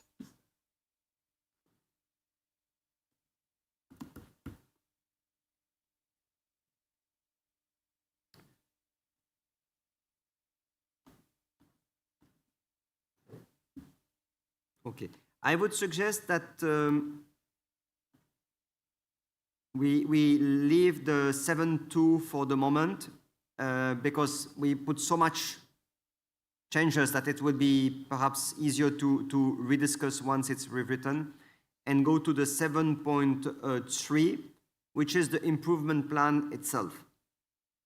So we are saying in 7.2 that in those instances we need to put an improvement place. Sorry for that. An improvement plan in place, and in 7.3 there are two things. There is the general requirements, and then there are all the risks here which are assessed again. And this, I think, a couple of comments were made that those risks should not be in this area. So there is a lot of comment for 7.3, but one of them is that the detail is probably not needed here. Do we feel that we want to leave this list? Isn't it kind of copy-paste of what is already... This is not the improvement plan, this is more the risk assessment. In my opinion, the improvement plan should be linked to the risk which has been identified in the 7.2. So it's not a list, it's really the issue identified. So it doesn't make sense to have a list. It should be it should fit to the issue identified that we want to mitigate. Yeah, in this paragraph, we should detail what we want in the improvement plan. Yeah, but what we want to know the risk and what action is going to be done and in which time. Because it's that what is important to know. Yeah, because otherwise... Is that someone do an action plan with what is the risk that we want to cover, what is the action that is going to be put in place, and the time frame, and who is responsible for it. Yes. Hi, this is Edward. Jacqueline. So if I understand correctly, you're looking at directly assigning the action or the measure to the risk. Exactly, because... So risk A, you need measure A in time frame 6 months. Risk B... Yes, but in TIS policy, the only thing that we are going to define is that we have, the organization have to put in place action plan with the supplier and define the action to be put in place, the time frame, and the person responsible, maybe, but not in, it's just the concept. Yes, because otherwise we end up with those details 3 times in the risk assessment, in the list of when you need to put an improvement in place, an improvement plan in place, and then again here. So the proposal would be to remove this paragraph. Is there anyone who disagrees with this? This is what we want, basically. This is Patrick Schein. In the OECD, there is, for some correction mitigation plan, it's 6 months from the adoption of the risk management plans that the improvement should be checked. So there is time frames defined in the OECD. Mm-hmm. Okay, but first question is about the list of reasons to make an improvement plan. May we remove this part? Yes. Okay. So now we can look, indeed, a couple of comments were related to the timing. Apparently we say 6 months because I don't know why. Where is it written 6 months? OECD. No, but okay, let's forget about the OECD. I want to know where it's written in our standard. Yeah, here. But it's much more that we need to reassess each 6 months. Yeah. It's not that, I don't think it's reasonable to expect that the supplier may,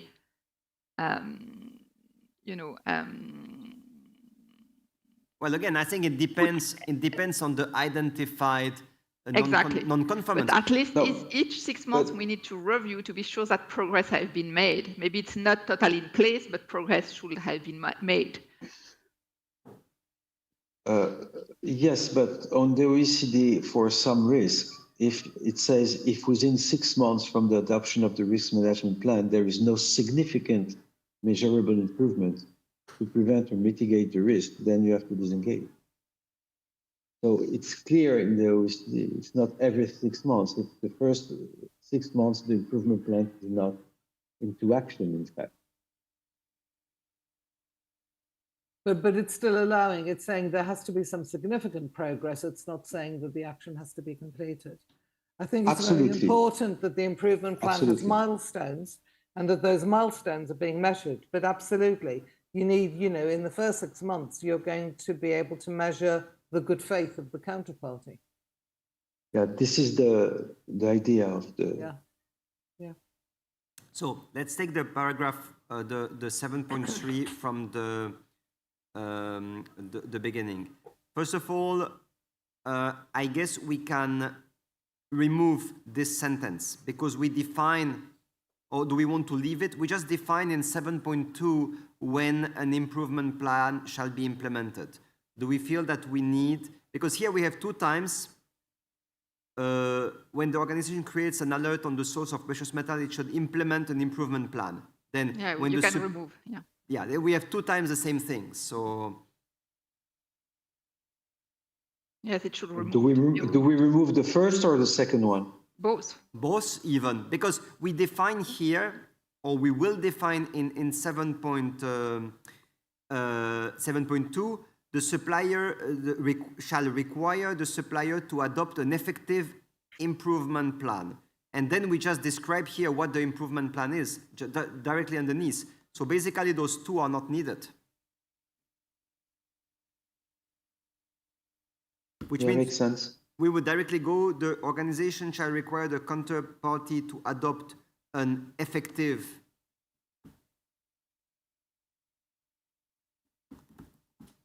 improvement plan, which is devised with the organization's input and engagement, clearly documented, including performance, quantitative and qualitative performance measurements indicator, and approved by, we need to find a name for this one, but that's also important.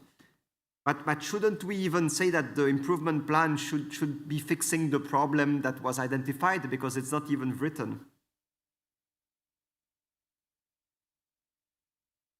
The improvement plan is to fix an instance which is identified in 7.2. So we could imagine that, I don't really understand the device with the organization's input and engagement. I think it should be something, the effective improvement Define, plan. maybe define. Device, define. Created, maybe. I mean, it's important that the organization is involved in the creation of the improvement plan. It's not for somebody to just come and say, you must do ABC. They need to be an active participant. Be careful, the organization is, to make things easier, let's say it's the refiner. So it's the counterpart. Yeah, absolutely. Absolutely. But they're the ones who have the problem, who have the instance of the non-compliance. Yeah. Therefore, they must be involved in the creation of the improvement plan. It's not for me as a customer. Imagine I'm the customer. It's not for me to go and tell them this is how you're going to fix your problem. So it's very important that we are specifying that the auditee or the organization that has the non-compliance is involved in the creation of the improvement plan. Honestly, I thought that it was even the counterpart which had to propose an improvement plan. Sorry, well, who is the counterpart here? The counterpart is the supplier. Exactly. The organization. I think saying counterpart, there are a lot of counterparts in that people have. It can be a customer, it can be the supplier, it can be, it's the entity that has the. Yes. Whether non-conformance is occurring. Yes, but it's the same everywhere. You see here we have. Absolutely. Okay. If you're using that throughout and you're defining it, that's it's fine. just because the scheme is focusing on the view of the organization which is undergoing the scheme. So the counterpart can be downstream and upstream, but when we talk about sourcing, it has to be downstream. So. Yeah, absolutely. But it's a good point. We may make that clearer, perhaps. Or again, once we read the document, it may be. So defined with the counterpart's input and engagement, clearly documented, indicating performance objectives to fix the issue, or I mean, perhaps it's obvious. It's obvious. It's obvious. Yeah. Okay. Performance measurement indicators and approved by the organization. I can put directly here approved by the organization. Yes. Or it's even approved by both the counterpart and the organization. Correct? Both have to approve the improvement plan. Absolutely. I'd say agreed rather than approved, maybe. Yeah. Yeah. Agreed improvement plans.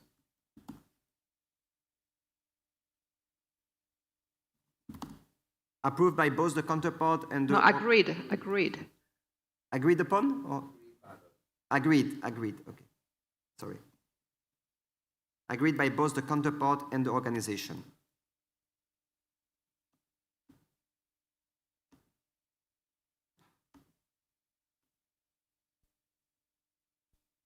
Yeah, we probably need to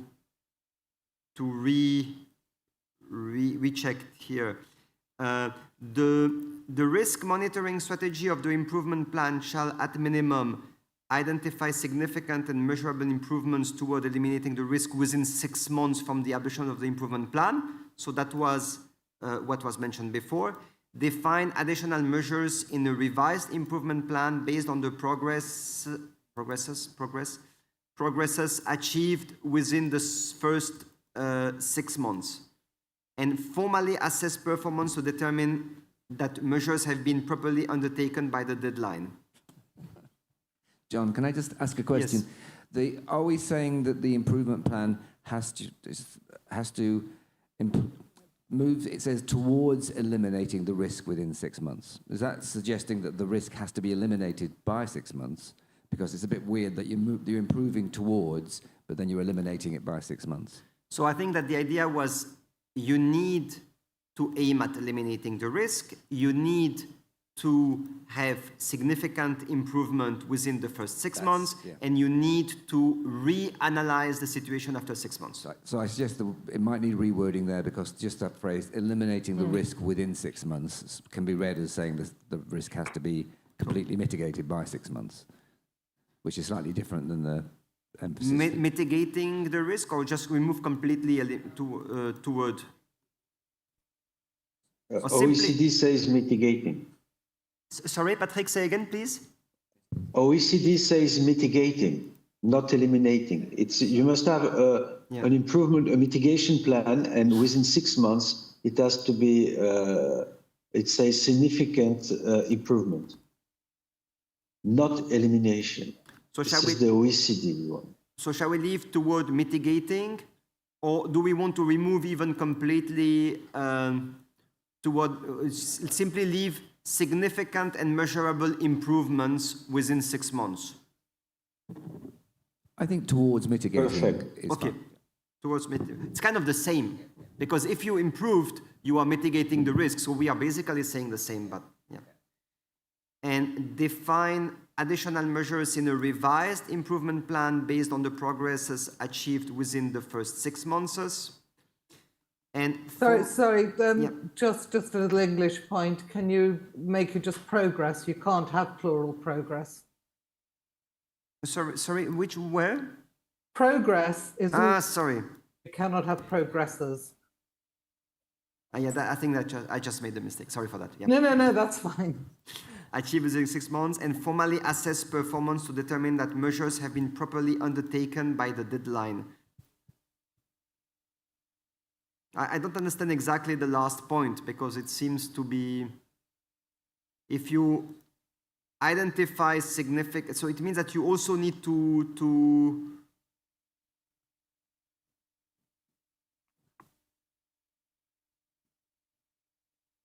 maybe we can remove the last one, yeah. Because what is key is to do a review each 6 months to be sure that progress have been made. But maybe you could have monitor the milestones, monitor the agreed milestones, because, within the improvement plan, normally it's good to say, well, by this time we'll do this, by this time we'll do that, and you want to check that those steps are being reached. And where would we put those? Where you have the formally assessed performance, instead of saying by the deadline, say against the agreed milestones. So that measures have been properly undertaken by the milestones, or at defined milestones? Yeah. And we remove the rest. Yeah. Yeah, that's it. That makes clear. Okay, it is 10:18 here. may I suggest a small 12-minute break until a 15-minute break until 10. Patrick next to me is until 10:23 local, 10:33 local. Is that okay for everyone? Perfect. Thank you so much. A 15 minutes break. And I reboot my computer because otherwise it will reboot in the middle of the...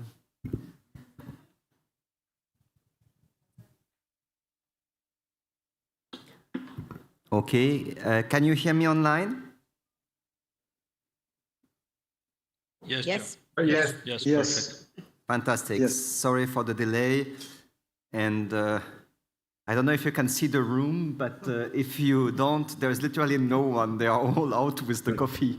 So anyway, I know it's late or very late for some of you, so there's no reason. Let's continue while people are slowly entering.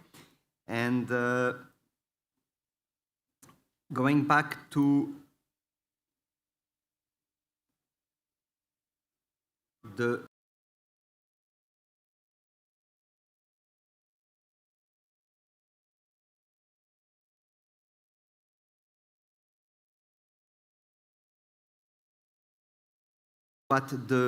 what was the strategy of the improvement?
It seems The very... 3 months is an OECD requirement, in fact.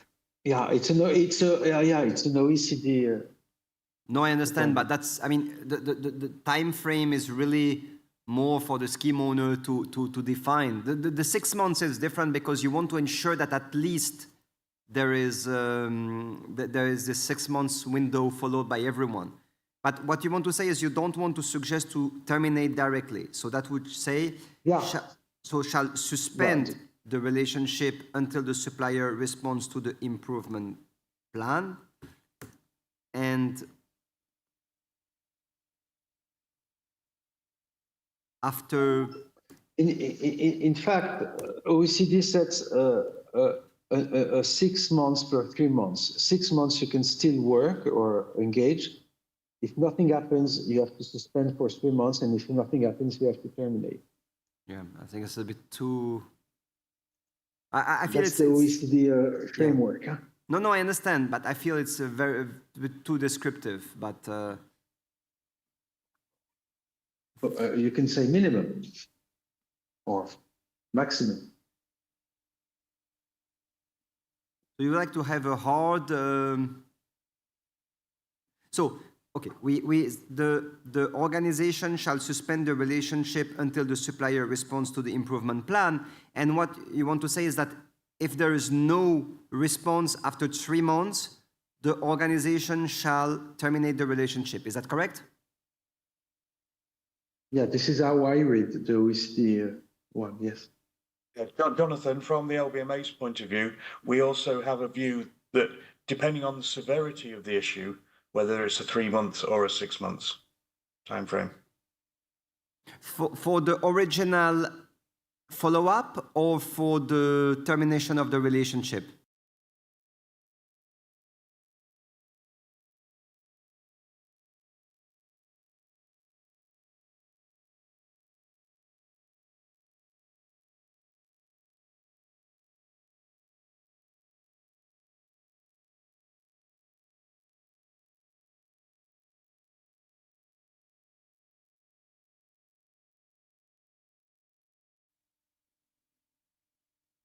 After failed attempts at risk,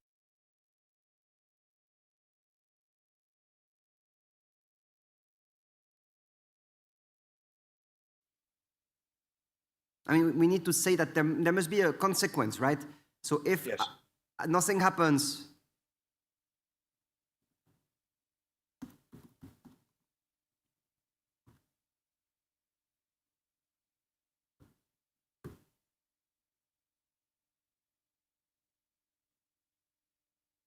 let's try this this wording.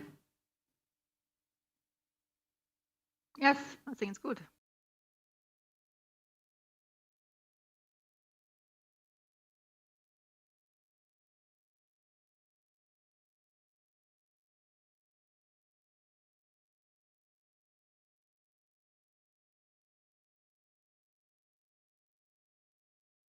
A term to refer to that person. So that's why it's in yellow. We might have to find something, but I can just put that aside for the moment. So I think we covered most of the comments here.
And the rest,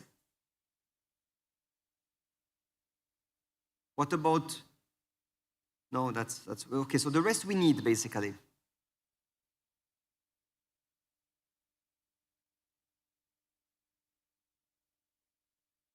Maybe the last one, I think it should be covered in the 5.3 as well. I imagine that environment is covered in 5.3. The last bullet. Assessment of the environmental impact risk, and that's it. This one? And even I think environmental risk should be a risk in 5.3. Because it's in the, correct, it's in the risk in 5.3. I imagine, if not, we need to add it in 5.3. Yeah, otherwise we can do also health risk and all the retake all the risks, okay.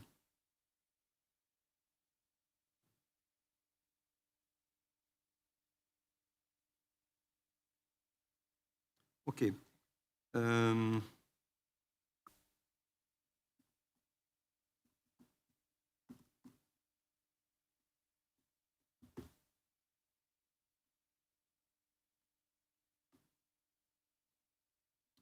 So we propose to modify the requirement 6.2.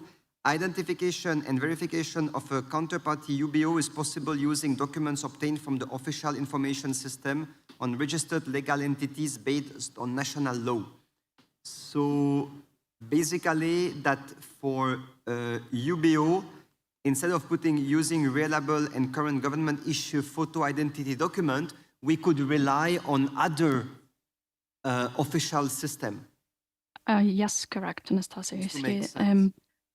Yes, we would like to propose this because those documents would be obtained from the official legal systems and no need to provide identity documents with photos. Okay, so that would mean using reliable and current government issue photo identity documents or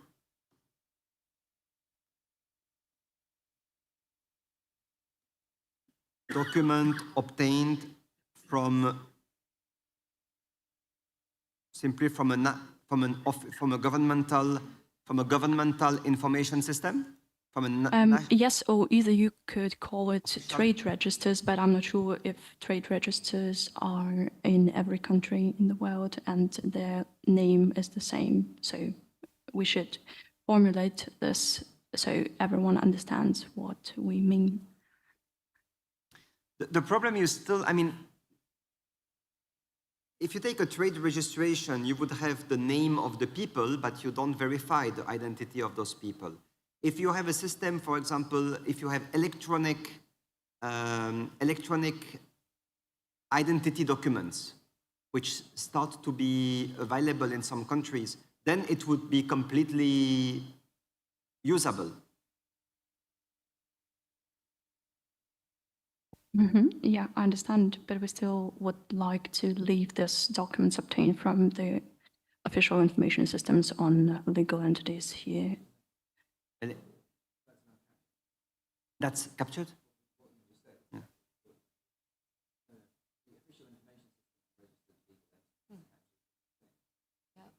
It's already written.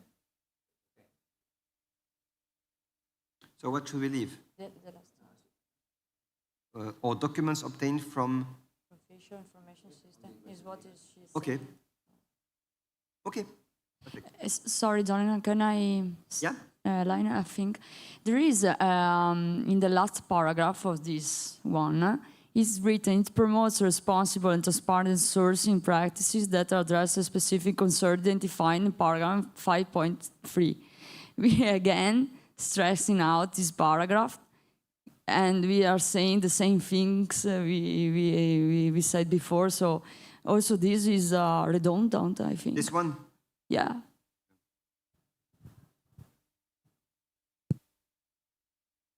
Yeah, it's...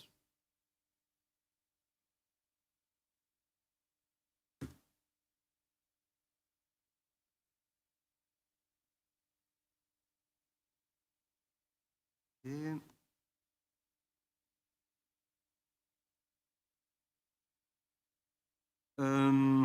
Yeah, we changed ISO certificate. This was all discussed already last time.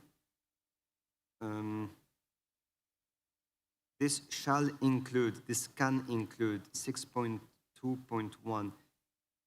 I think we have to keep the shall. We can't really.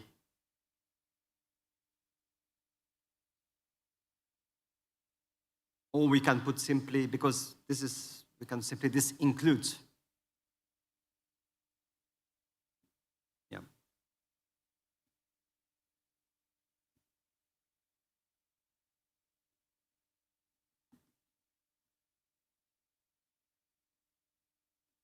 And we have a supplier. Yeah, supplier is probably a term we don't want to use because it's going to.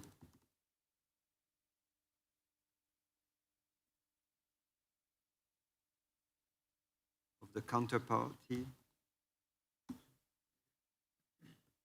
And we'll need somewhere to define clearly. Or precious metal supplying counterparty. That's quite good, by the way, no? Too heavy?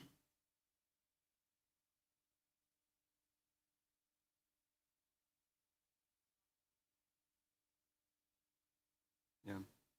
Yeah, okay.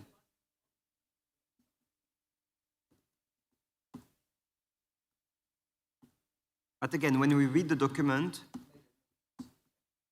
yeah.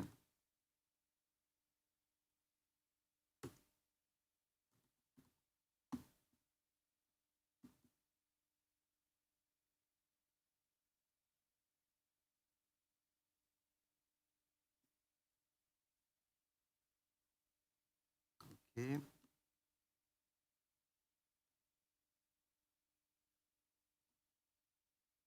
Still the same. We replaced already, there was a gold left, it was replaced.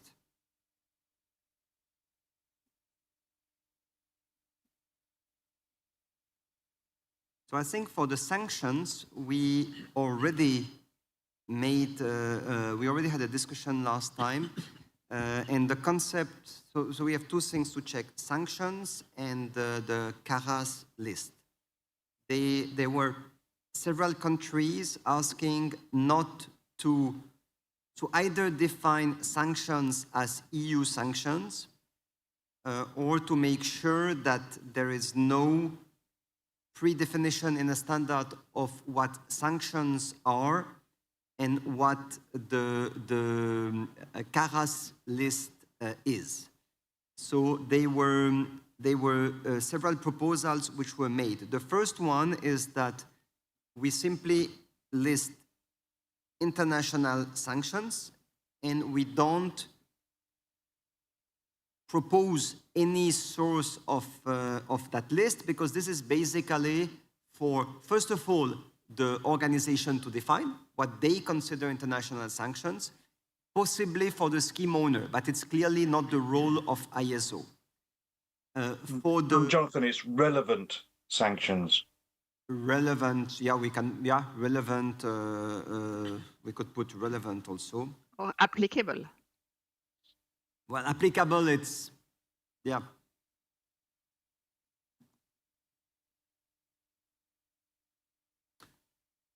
Well, it's sanction, because it's S. Why do we not have sanctions anymore? We don't have sanctions in the document? Okay. So here, for example, we are in 6.2. So we are, yeah, 6.2. Verification that sourcing from the country of origin is not in breach of international sanctions as defined by the scheme owner. So basically, we don't list any, we don't even put the definition of international sanctions. We just define that the scheme owner can define. Same here, international sanctions as defined by the scheme owner. So we don't have in the document international sanctions anymore without the indication as defined by the scheme owner. Now for the CARA, because it's a little bit, Hi, Jodri. With regards to 6.22, number B, for secondary precious metals, location from where the precious metals are collected by the refiner, processor, or recycler. It's a little bit ambiguous. Locations could vary a lot from refiner. Exactly what is a processor and what's a refiner? I would highly suggest labeling recyclers more into the pawn shops and cash for gold shops to be more clear. I'm sorry, can you just, was that 622? Yes, 622B.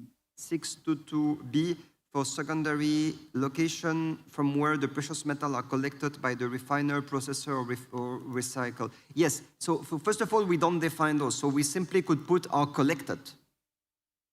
We don't need. We just need where they are collected. It doesn't matter who is collecting them. It depends where they have been collected, right? No, it will be really helpful to be precise, because well, what would you consider collecting? Buying from the refiner? What is a processor in the case for secondary? Or what is the recycle per se? There are three different complete actors that have different roles in each sense. So it's really general if you claim that it's really general. So it really has to be really specific. And in the document, what is a recycler precisely? Is a recycler, you mean a pawn shop, a cash for gold shop? What is the term recycler here? Because a recycle could be the refiner, could be the processor. So definition needs to be really, really clear with regards to what is the origin or what is the role of each, what role does each supply chain participant play? So what we just discussed before was that we tried to not define the roles and the consequences of being in a specific roles, but we try to define the actions by the type of material you are collecting.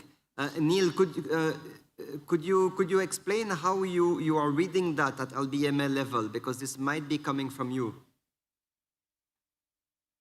This is the issue that we have with what we're calling intermediate refineries, which covers processors and recyclers, and this is the conflict we have with the customs authorities saying that where does the gold appear for the first time? Where does the silver appear for the first time? When has it undergone a substantial change? So it is an issue that we're dealing with at the moment, and I can't give you a definitive answer here, but obviously where you're sourcing from is the issue, and if it's a high risk source, you must do your due diligence. Does that answer the question? No, I would like to know more. What is the exact definition of a secondary refiner? I understand that it will be a representative transformation, but it's so ambiguous, and it depends, no, whether smelting is a significant transformation, whether refining is a significant transformation, and as you said it in the definition, who is from the customs point of view, who is exactly collecting this? I could claim that the place where recycled gold is collected is the individual seller, the pawn shop collecting this gold from the individual seller. That could be correct. Or could it be the gold collector buying from the pawn shops? Or it could be the gold aggregator, the refiner buying from the gold aggregator. So really different places of commerce, really different risks, really heightened risk with regards to the pawn shops and cash for gold operations, extreme risk from my opinion, gold aggregators, mitigated risks, and refiners, definitely a place where there's no risks with regards to location, regards to management systems, and regards to comprehensive money laundering regulation. So you having them defined as the same or in the same group is not appropriate. It could be misleading because the risk profiles of each one of the players vary significantly. Patrick? Maybe we can put location from where the precious metals are first collected and full stop. May I? Valentina? First collected. Sorry, guys. It's entering the supply chain. The important thing is, where does the product enter the supply chain? So it's... I would agree with enter the supply chain. Yes, me too. But it will depend, until where is the supply chain, because the supply chain at the beginning it's a mine, and that's not possible. But maybe we can just do it by type of product to say when it's recycled materials, it's from where it has been collected, and when it's investment product, it's where it has been produced. Can I? Sorry. Yeah.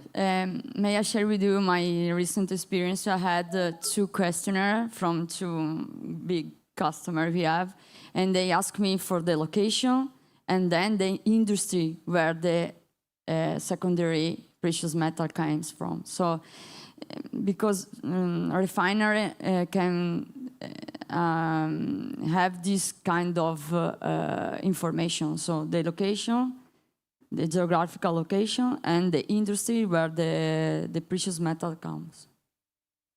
So, I mean, for a pawn shop, it's pretty understandable if you can trace up to the location where the product, the gold-containing product, was collected.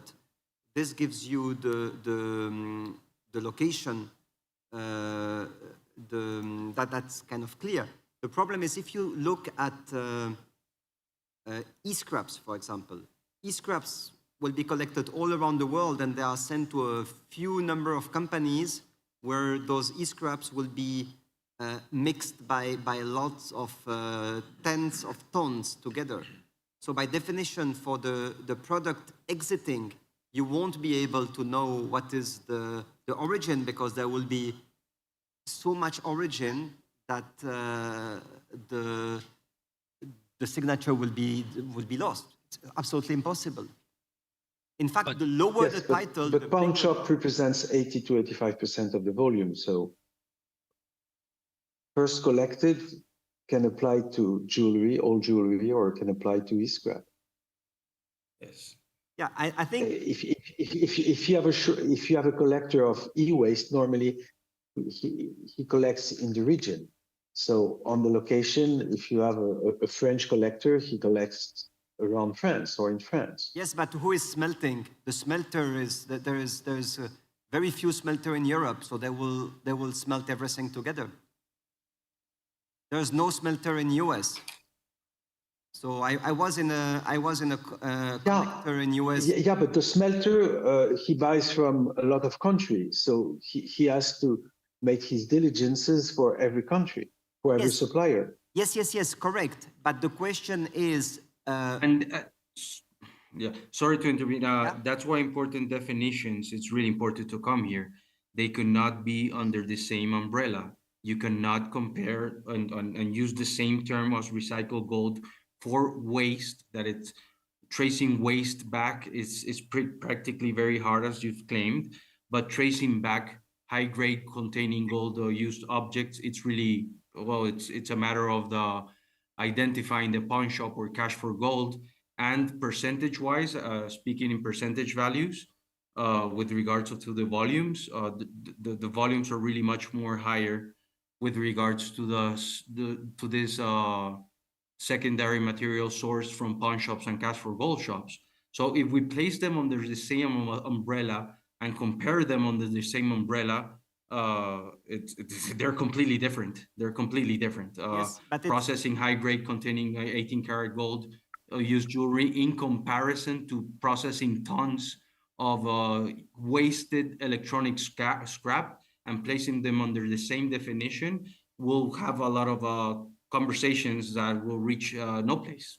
But it's not really the problem of the purity of the material, it's the problem of the process and the mixing the materials undergoing. So if you take, for example, jewelry market in Southeast Asia, there is very often material collected in local pawn shop, which is mixed using multiple countries' material together, and it's pre-refined. So it's not only melted, it's pre-refined and then sent to a refiner.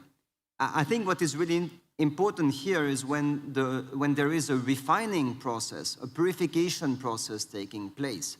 Because whenever there is a purification, and I make a big difference between refining and melting.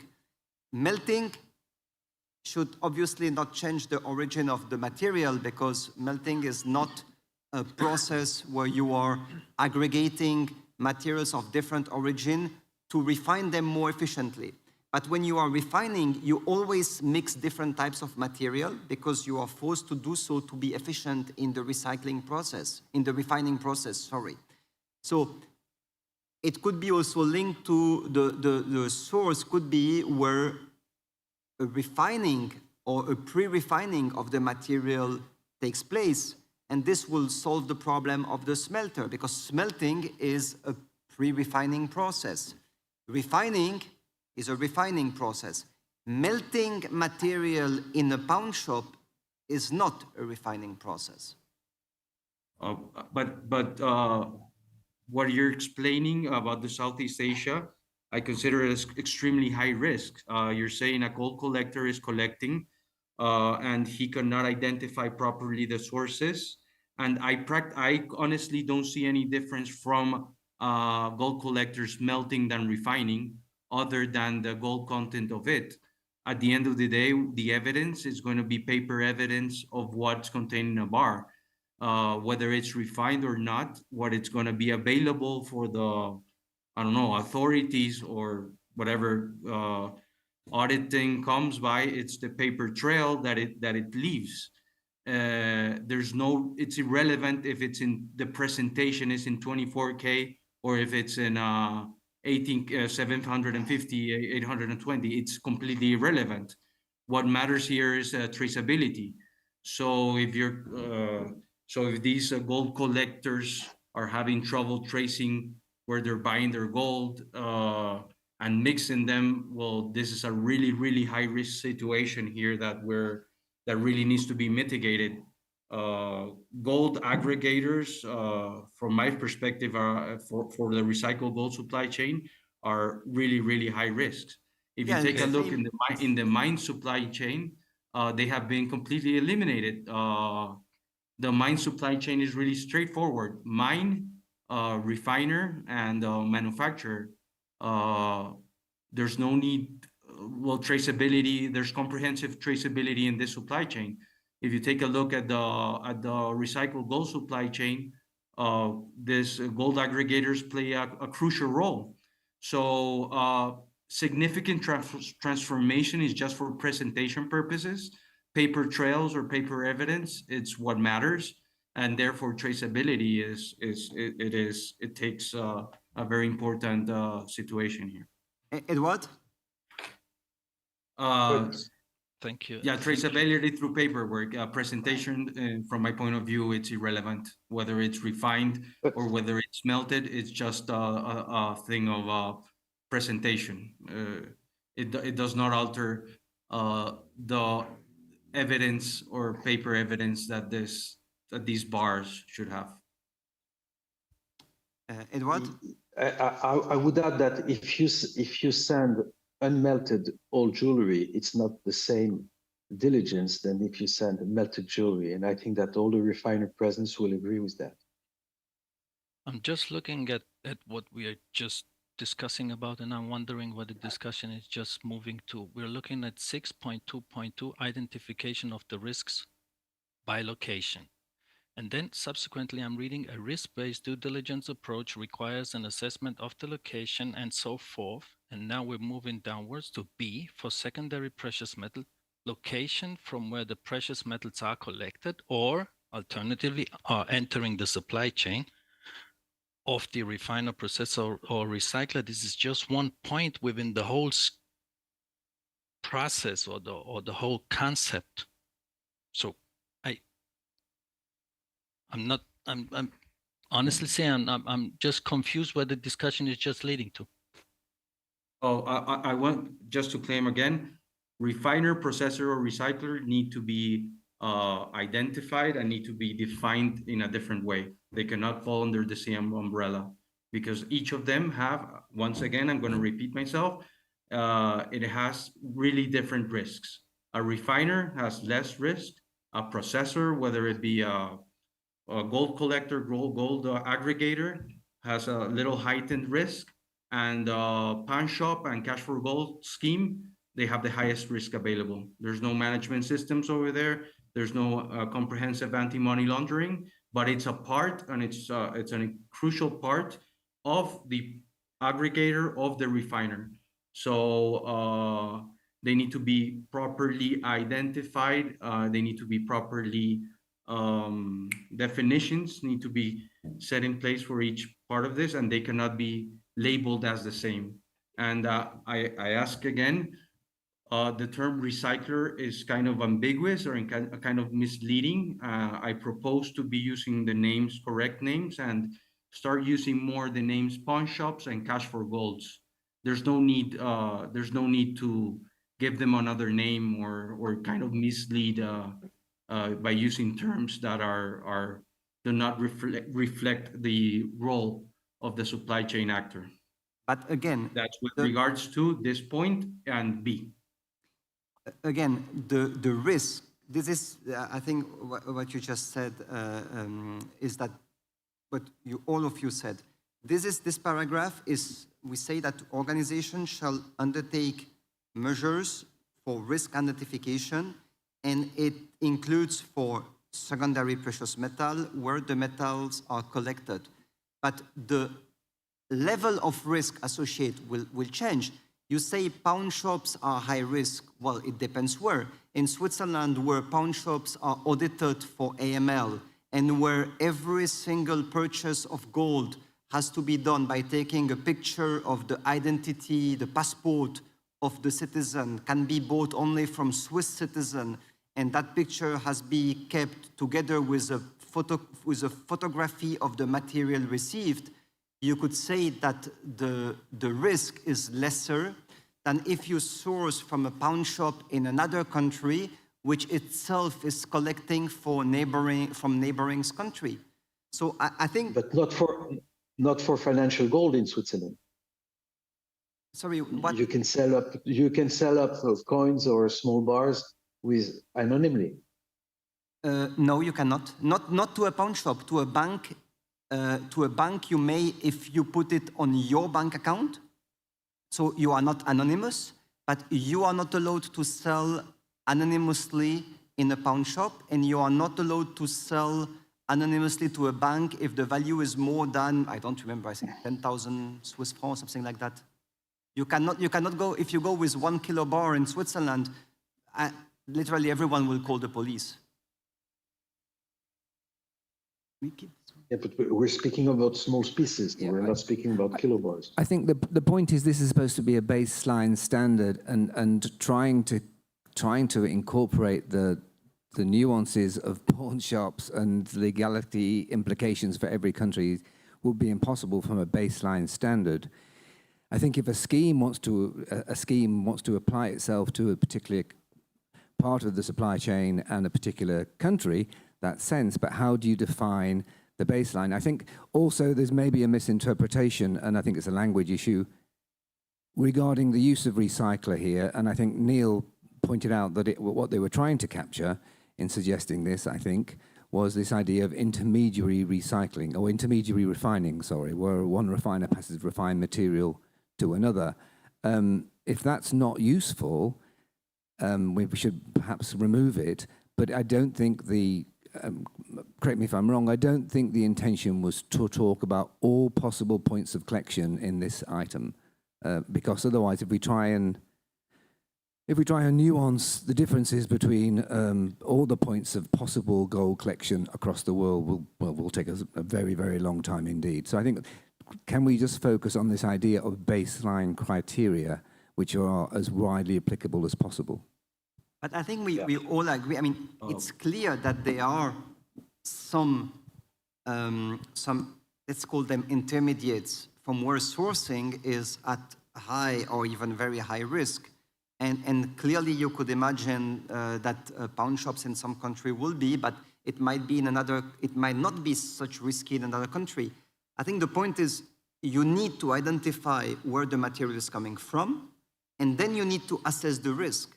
It doesn't matter if the material comes from a recycler, a processor, a pawn shop, or even another refiner.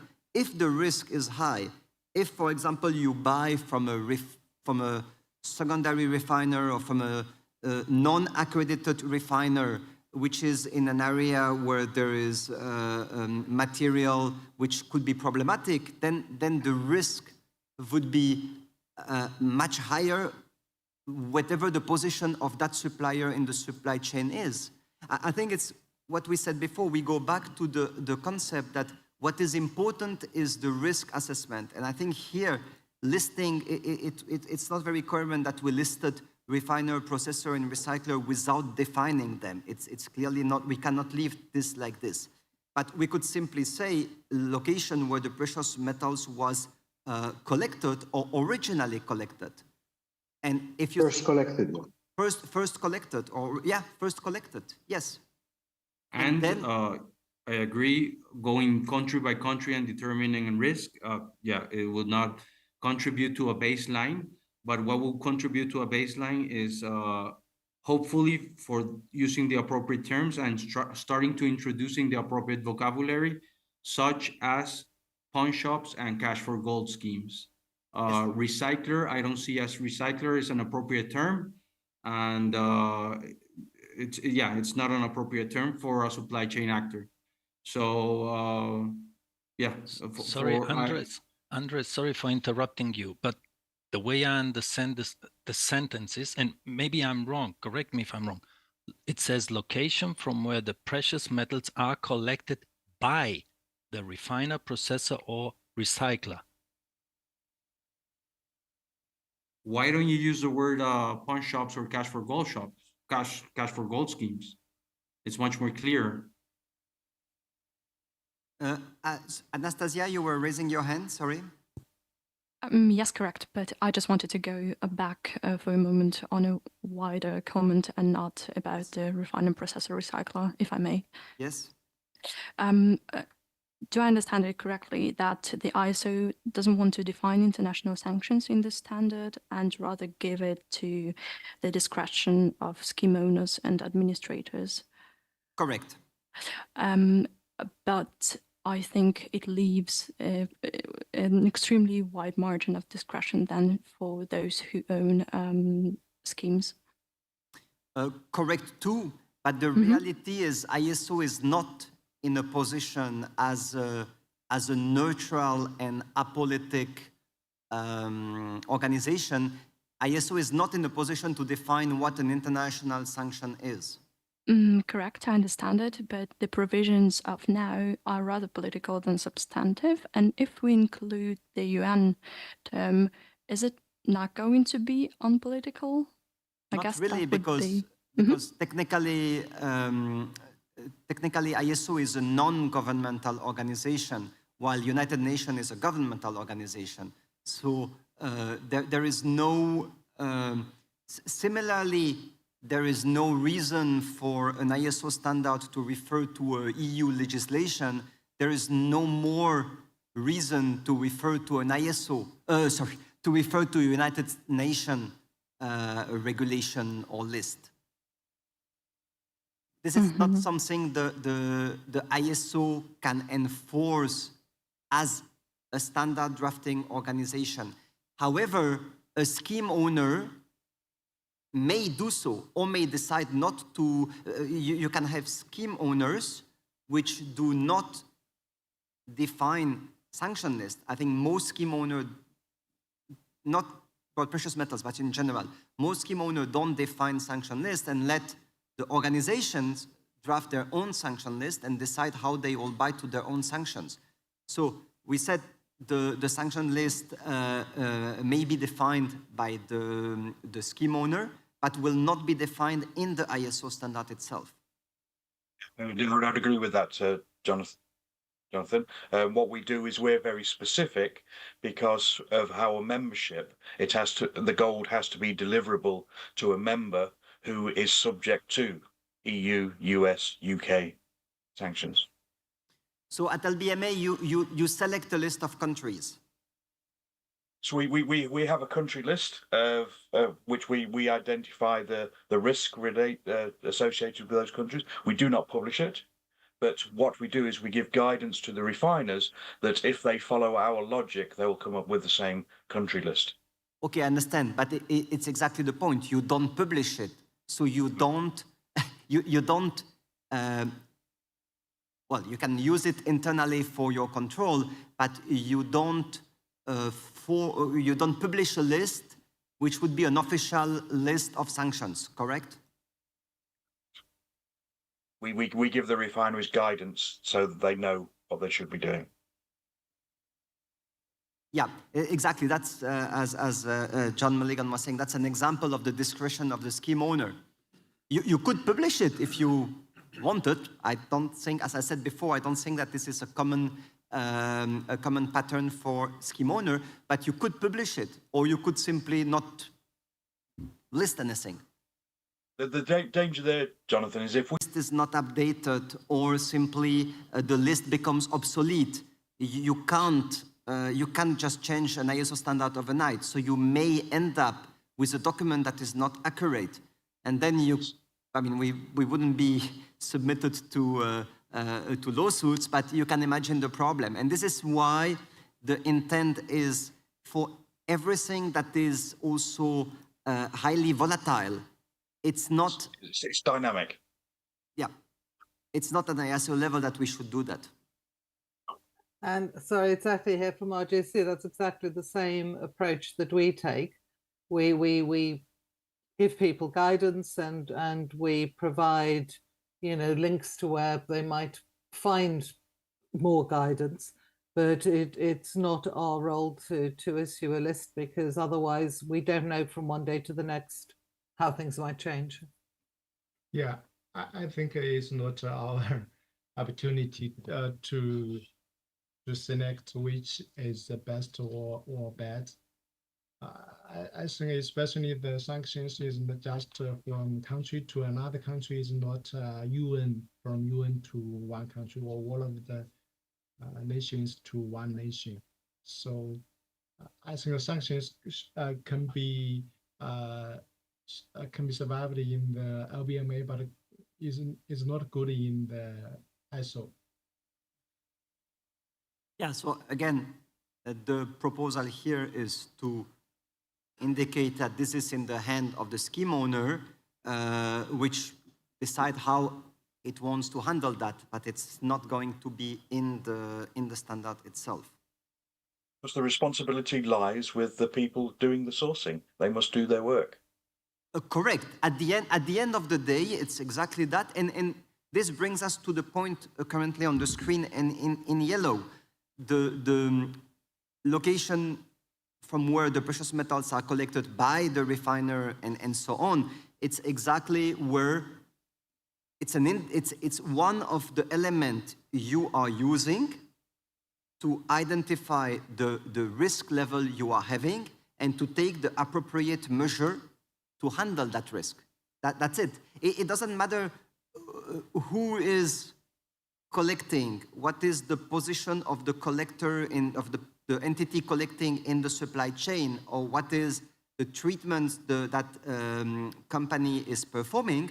What is important is with that type of material and that sourcing location, what is the associated risk? So the proposal here, just as it was said before, would be location from where the precious metals are originally or initially collected. Initially collected, and it doesn't matter who is collecting them. What is important is where they were collected. And of course, you will consider what was the type of entity collecting them, but this is just part of the whole diligence and the whole risk evaluation.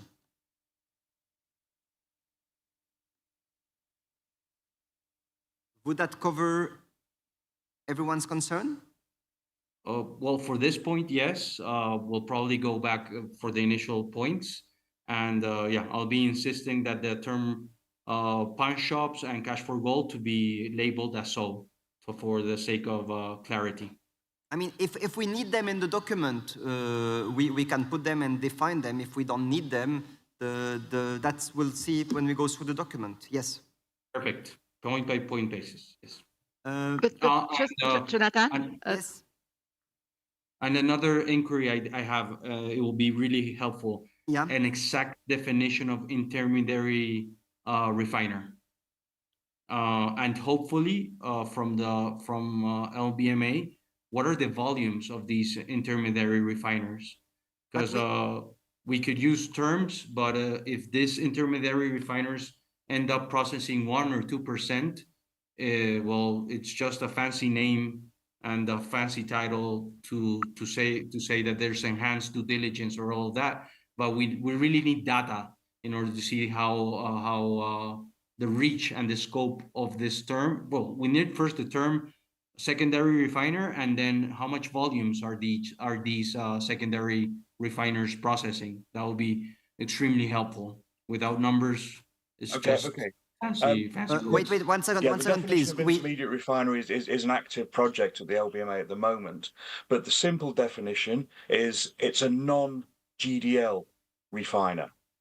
So somebody who is doing some sort of process that is upgrading the material, but is not an LBMA accredited refiner.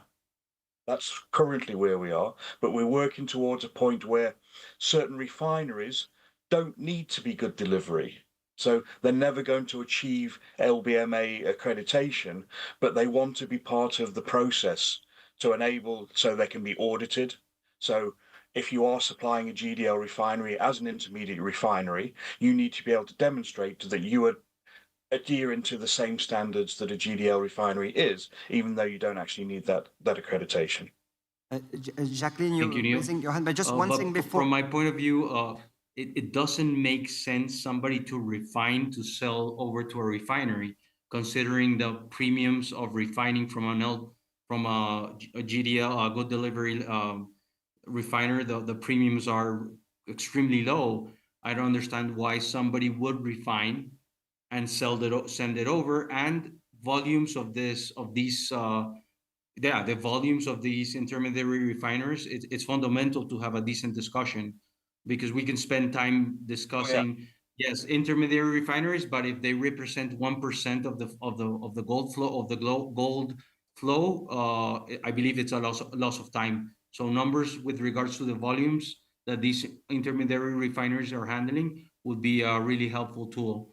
But we don't have. I'm sorry, but we don't have of the new enhanced due diligence or the new gold guidances or enhanced due diligence being applied. That would be really helpful. Thank you. We can have an whole ISO discussion on definition of an intermediate refinery, but there are refineries that are doing very large volumes and do supply GDL refineries, because the GDL refinery has always got the market of last resort. The gold, they can always sell their gold. Whereas if you've got an intermediate refinery who can't sell its gold, it's financing. It's a cost to them. Gentlemen, we don't have in the document, we don't have a single reference to intermediary refinery or secondary refinery. Why do we talk about that? We don't have anything about secondary refineries or intermediary refineries in the document, because again, it doesn't matter if you source from this type of organization or this type of organization. What is important is the risk assessments you are doing. For LBMA, it's different, because you would like to potentially audit those companies. But again, we don't care about that here. Whether the refiner refine to 18 karat or to 49, it's completely irrelevant in the terms of sourcing. So I'm not sure really why we are having this discussion. Jacqueline, you wanted to add something? Yeah, no, so sorry, because we just jumped to this intermediate refinery, but I had just a concern with the last comment about initially collected. I just wanted to be sure that it's not you know, for your e-waste, the issue with the e-waste. Because when it's initially collected, it will be in each country and not where it's processed. Yes, but Jacqueline, imagine, let's take a smelter. A smelter is collecting e-waste from America, Spain, and Japan. I'm completely making it up. When the end product will go out, it would be a mix, but the smelter knows exactly where the material has been collected. So you can ensure that the smelter has compliances and due diligence process in place and is able to handle the risk of those 3 different countries.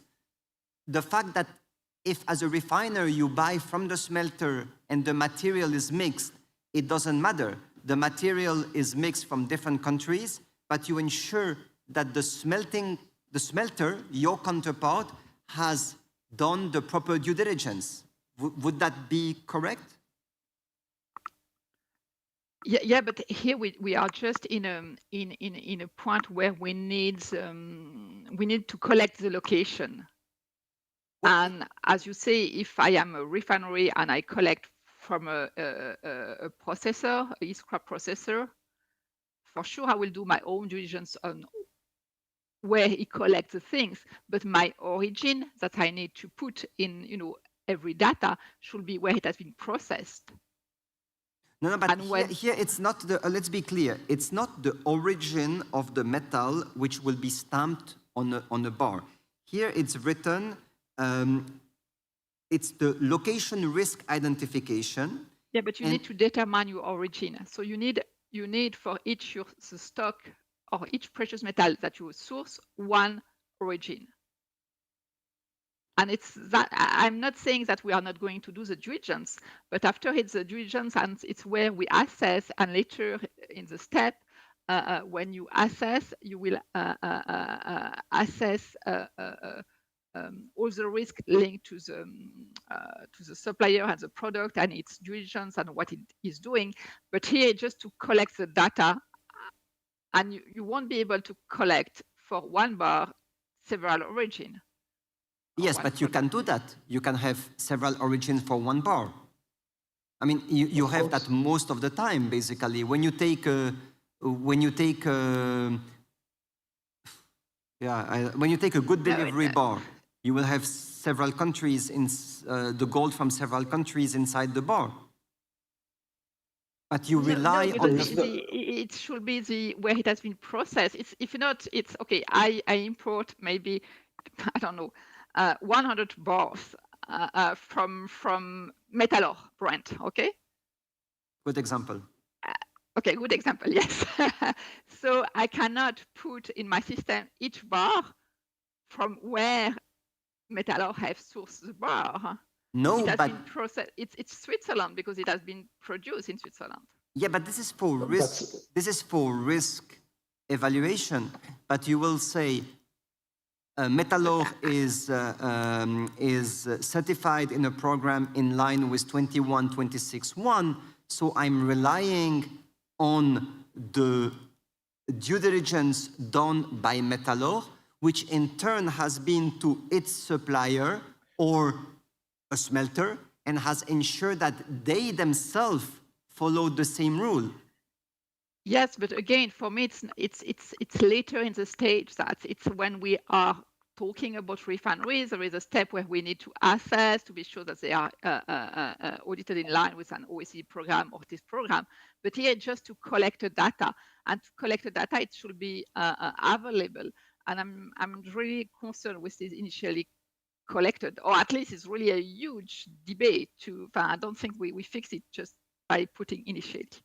But Jacqueline, what is the difference between e-waste and old jewelry? It's the same. If you receive a melted bar from old jewels, you need to assess where it's coming from. Yes, but usually, as the collector collect in his country of origin. That's a loophole. It can be a loophole. If you start with that assumption, it's a loophole. It can be a loophole. But again, what you do, you do an assessment. And there is later in the stage, again, here we are just by location. You need to assess your supply chain and its supply chain and where it's come from. But again, my point is a collector or a smelter, you won't be able to collect because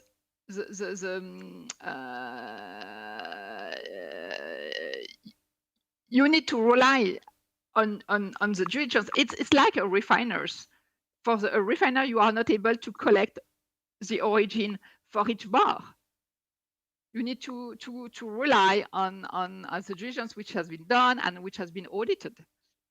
Yeah, but the refiner knows the origin. And if I want to make a diligent and ask you the origin of your gold, you know it, of every bar. Yes, but the collector of, the processor of his scrap is the same. Yeah, he knows. Exactly. So you can assess the original yes, I assess. origin. It's a data collection here. So we are in risk identification. Yes, but if your collector says I've got e-waste from a sanctioned country, then it's a red flag. This is what it's about. So if I just want to be sure, because for me it was not the same. If here it's just to collect and ask your collector, for example, in the e-scrap, to ask the collector of e-scrap from which country is sourcing and to collect the data, for sure we have to do it and it's right to do it. But this is exactly that, Jacqueline. I think this is exactly the point, is you are not going to be able, you are sourcing from a counterparty which is getting the material from 5 different countries. You are not going to be able to say at any given time which bar is coming from which country. However, you are going to assess either you are going to go to the detailed list of countries, possibly customer, if you feel it's important, to ensure that there is no red flag or unmitigated risks with that supplier, and then you are able to work with that supplier, or you are going to check for every single shipment the origin. That's not going to happen. You are going to make an assessment to ensure that you have a complete view of where the material is coming from globally, not bar by bar, or potentially, if the counterparty is audited in a scheme in line with 21.26.1, you will be able to say, I have already an audit existing in place and I can rely on or at least partially rely on the outcome of that audit. So this is not, it's really clearly written, identification of the risk by location, and it should include a location risk identification, and this includes where the precious metals are initially collected. So if, okay, I shouldn't use pawn shop, but if a pawn shop is collecting metal from Spain, Portugal, and I don't know, and Libya, you may say, okay, no, I have a problem. I don't want to, this is a country I don't want to work with. I'm not going to qualify that supplier.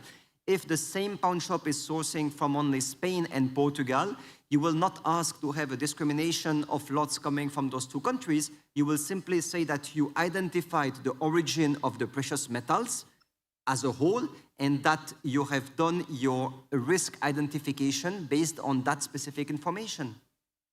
Yeah, no, again, if it's really, for sure, it's part of the assessment, and I fully agree. So I just need to check, and when we are going to have a new version, to be sure that we do not use TIS definition for the traceability, where you have to put the the origin and country with the specific lot. Yeah, and if there is no link, it's fine. Yeah, I mean, but for me, I had the impression that there was a link. Yes, what I mean? I want to be clear. We are not writing a standard for the customs or to define how international trading is declared in terms of countries of origin. That's not the scope of this standard.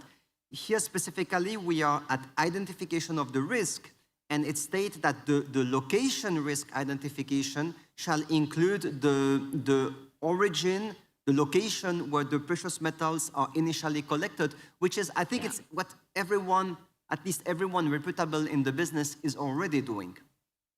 Yeah, but maybe it's just we need to, after, change a little bit the 5.4, because the 5.4 do reference to origin in the traceability system. Okay. And here you will have only the, in your traceability system, you have just a point where it has been collected, but not initially collected. But if we change a little bit the 5.4, I'm fine. We probably will. Hi, Jacqueline. But if you take a look at into the mine into the mine supply chain, you could see comprehensive traceability from the mine to the refiner to the. It's a really clear supply chain. It's fine. For mine, it's fine. Yeah. Yeah, for mine, it's really fine. Traceability is really fine. Yeah, exactly. Yeah. But how comfortable are we with recycled? How comfortable are we with not knowing the origin or not at least trying to know the origin? Here, we're only talking about location. We're not even talking about definitions of origin for recycled gold. So yeah, this is another topic as we're going point by point, but the point here right now, the one that we're talking about is location. So the one, so we can advance and then talk on the other ones, because there's other more concerning topics about the origin of what is considered the origin of recycled gold. Yeah, that's my input. So we have also a comment, 622 paragraph 1, to remove as well as the type of material sourced. It's just a kind of typo, because we assess the risk by location, by supplier, and by material. Yes. And here we are just in the section location. No, I think so the material, it's assessed, but it's just in the point 624. That's it. Yeah, absolutely. We are talking about location here, so it makes no sense to talk about something handled a couple of lines underneath it.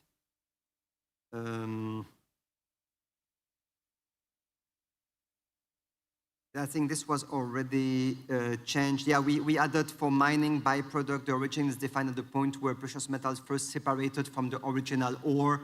That makes sense. So that was already accepted.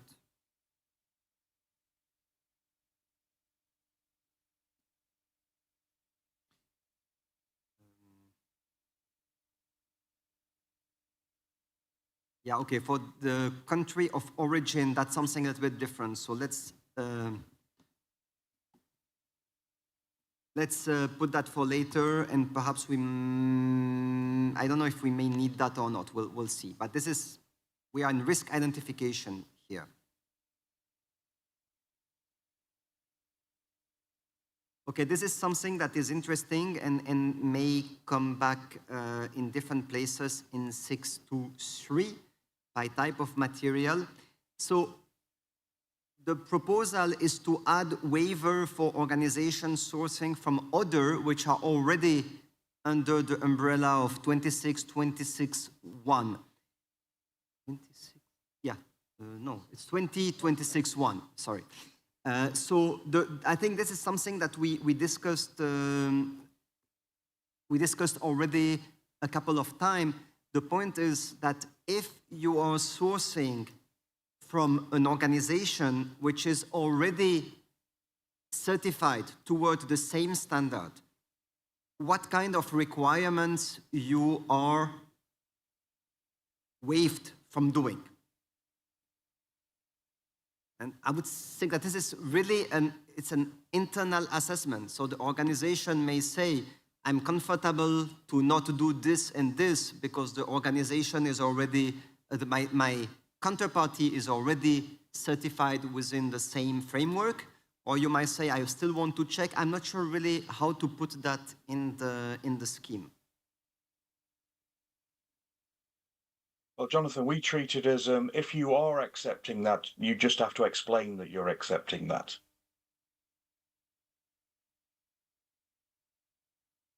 So this could be also at the whole level of identification of the risks. You may put something that I don't know how to phrase that. It's not so easy to phrase, in fact. It's if the counterparty is already subject to the same requirements that you are.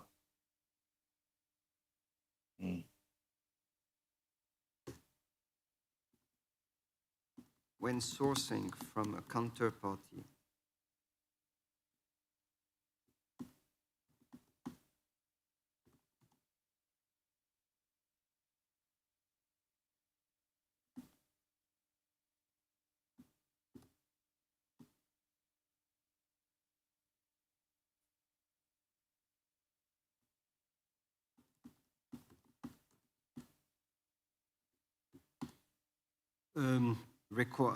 Difficult.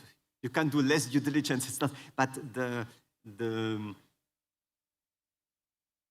I think you're saying that you may accept the outcomes of other audits and certifications that they have. But I think the difficulty is,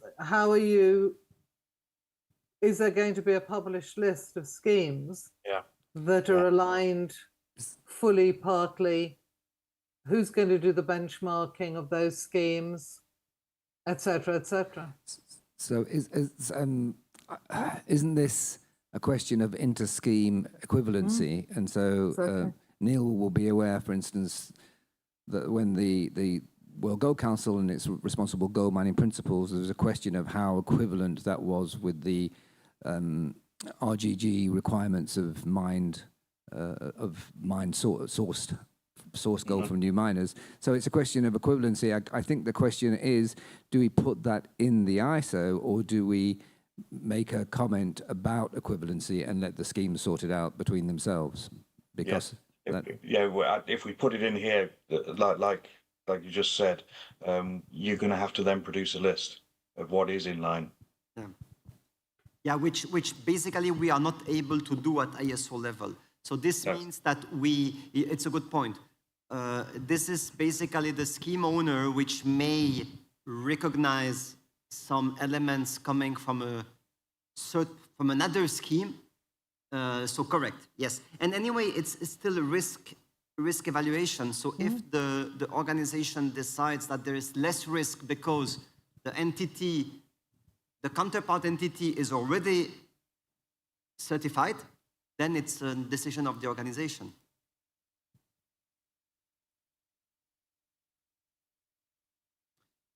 This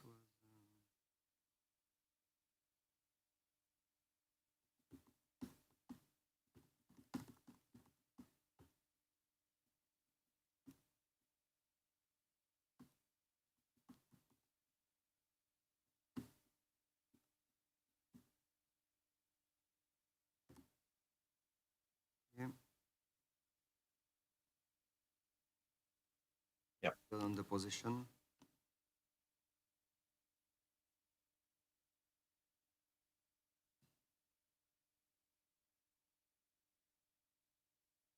Depending on the country of origin and type of mine, the community engagement programs and ethics and business integrity policies and practices could be required. Paragraph 3 of 723, risk identification by type of material.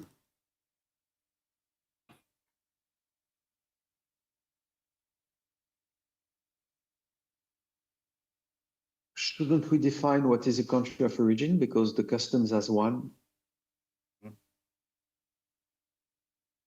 Not really. For example, a mine bullion coming from country A and refined on country B for customs, the origin of the gold is B. Yep. Even if 100% of the gold comes from A. Well, but that's not really the scope of the standard. We are looking at risks. So. But this is a heavy risk. No, the heavy risk. I'm sorry. Where is your gold coming from? It's coming from Switzerland, Germany, France, and at the end, it's coming from another country and another continent, maybe. But that's why we just put the origin of the gold. But that's why we literally put here that the risk identification is by location, and the location is defined by either where the material was mined or where the secondary precious metal was initially collected. But it doesn't require us to define a country of origin. It's nothing to do with responsible sourcing. This is country of origin is for reporting customs. It's not the role of an ISO standard to define that. In all cases. So you understand country of origin as where the gold was collected or mined? No, I understand the location risk identification as where the gold was, or the precious metal was mined for primary or initially collected for secondary. Okay. So I mean, yeah, you are referring to this. It's just not to have the confusion. Yes, you're right. Between what is accepted and what is used in the profession, which is the refining. If you go to the customs, if it's refined in Switzerland, it's Swiss gold. Correct. And we cannot change that. So probably what we should do is get rid of, for us in the standard, I think, Patrick, you are referring to this one, like country of origin. Yeah. This is probably what we don't want. We don't want country of origin in this standard because we don't define country of origin. We define. So why is it in capital? Why is it in capital? Because no one removed it. Honestly, it's the best. No, but it's a good point. It's a good point. It shouldn't be. So we should put the. Can we use maybe another wording than country of origin or location of origin? So it's clear it's not the custom definition. You are absolutely right. We definitely should use another wording. This wording is a very bad wording, especially in capital. So like location. Yeah, on top of Jacqueline's commentary she was confused between the country of origin from customs and what we were writing. So we should use maybe another word. Yes. Location of sourced material. I would actually suggest you stick with the OECD one where they just talk about origin without, not country of origin, and make clear that the origin of the mined material is the mine of origin and the country in which it's located. And as you said before, the origin of the recycled is the first point of collection, and put that into the definitions. Because I agree, it's absolutely, you don't want people to be confused and try and use the customs definition. So we have this expression, the origin of the precious metal source. Exactly. Should we use this expression? So verification that the origin of the precious metal source is not in breach of international sanction. That would work. That can be confusing with sources that we confuse with recycled, mine, etc. So, or the origin of the material mined or collected. The reason why we put source is that the precious metal is usually mixed with other metals. It's a source of precious metal.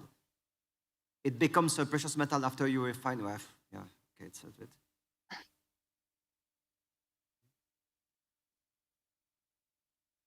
Oops. Or verification that. Or we just location put, of a yeah, we remove source. geographical origin or geographical origin or something like that.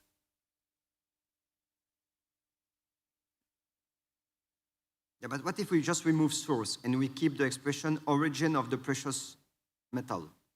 So here we have the determination of the origin of the precious metal. We remove source. This origin is defined based on the type of material sourced, A and B.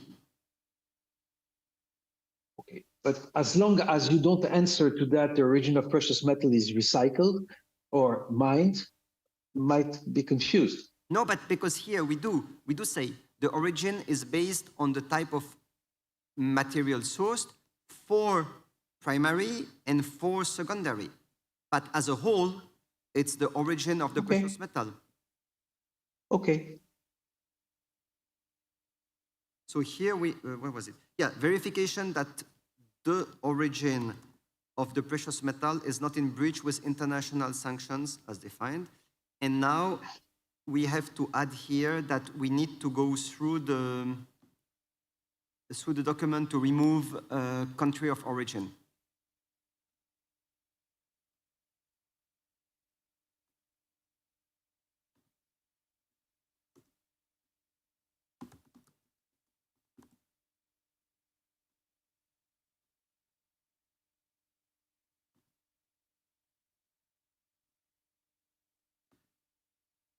Okay, still for paragraph 3 in 623, I don't really understand the comment of Azerbaijan. No, okay. Community engagement program, ethic and business integrity, and the the proposal is to add where relevant. I think that doesn't cost a lot, so that should be logical that there might not be community engagement programs for a big mine in a random country, Canada.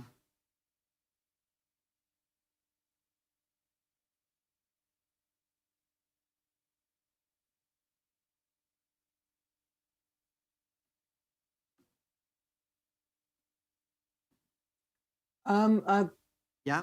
I'm not sure that you can say where relevant for ethics and business integrity policies. Surely we always expect ethics and business integrity policies.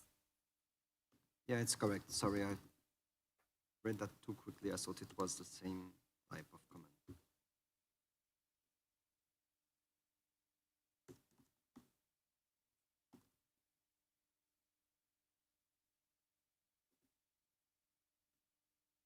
Okay.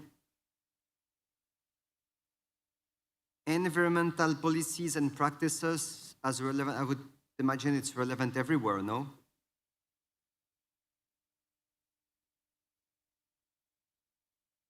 Yes. We are in the mining, so for policies, it's maybe relevant because for sure ASM may not have in place formal policies, but at least there is, you know, the way they are doing things, and that should be still assessed, in my opinion.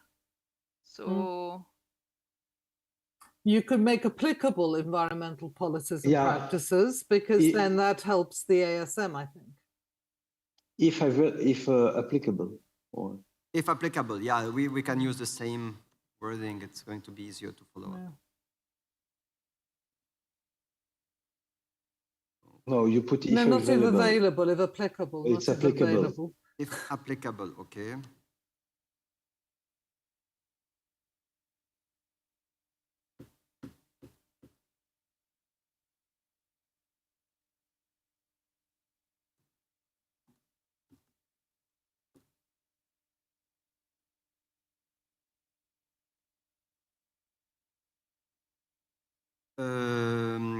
Adding anti-money laundering and terrorist financing policies and anti-money laundering and terrorist practices. So to remove where relevant. Yeah, I would agree. A mine may not have an AML policy. You know, it's not an an intermediary. So honestly, usually mine do not have AML policy. Sorry, to go back, I just want to ask a quick question. As this is a responsible sourcing standard, I'm trying to work out where you would not have an environmental policy. I'm not saying we're defining what that policy is, but the if applicable does seem to create a loophole for exempting environmental responsibility. And for responsible sourcing practice, the question, and it is a question, is how, if we should include that if applicable, because it certainly, from my reading, would raise questions. If we're looking at, I guess the question is, when we say policy, are we talking about formal documented policies which ASM may not have? Right. Or are we talking about, because the policy should be appropriate to the nature type of organization. So it may be better to have, and I think we discussed earlier about having a note somewhere that makes clear that for ASM and similar organizations, it may be that these are less formalized. So isn't that covered by practices though? Yeah, indeed it is. So so maybe policies is just a little too firm a word, but I think if we include environmental practices or some level of environmental stewardship in there, that would make sense. Or we can say environmental policies or practices, and we remove applicable. So for ASM, we'll just check practices and not policies. And then remove if applicable, because one or the other has to be applicable. Yes. Sorry. It was for environmental mainly. And I would say the same possibly for some of the others where we're putting because you would expect some level of practices around AML. You would expect some level of practices around a lot of these things. We just need to be a bit careful that we're not creating, loopholes, as you say. But you should put or, yeah. Yeah, or, yeah. We put the ors in, and that way we can.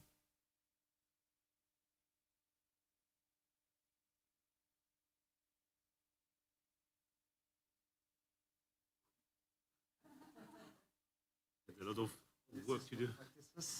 You agreed? And maybe for the human rights, you can put as well or practices, because again, ASM won't have policies, but will have practices.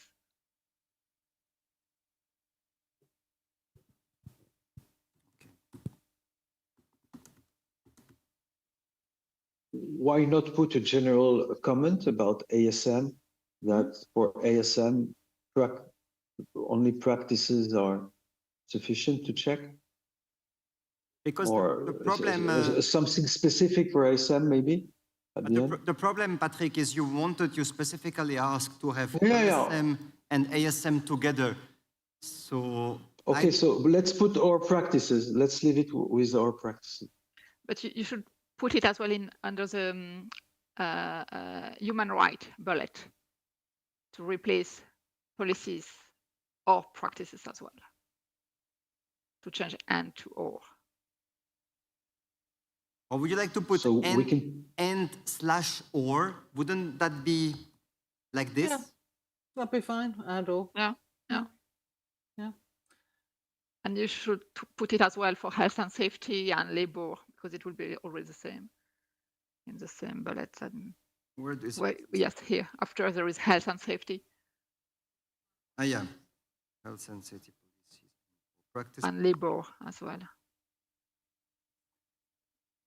And if it's like that, we can remove from LSM and ASM.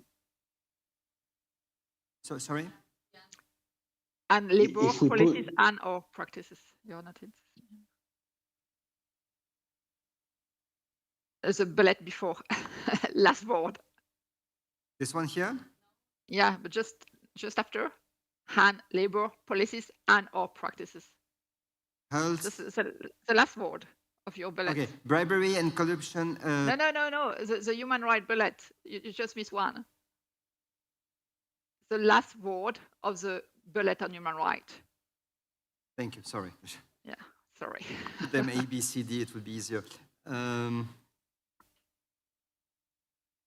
think rather than specifically saying things, a note around the ASM, but I mean, I think there can be somewhere, and whether it's in this part of the standard or elsewhere, a note that, the expectation is that policies and or practices are commensurate to the nature, scale of the operation, because then that allows the development, because you don't want to have to change the standard, if in 2 years' time all the ASMs, have joined formal programs.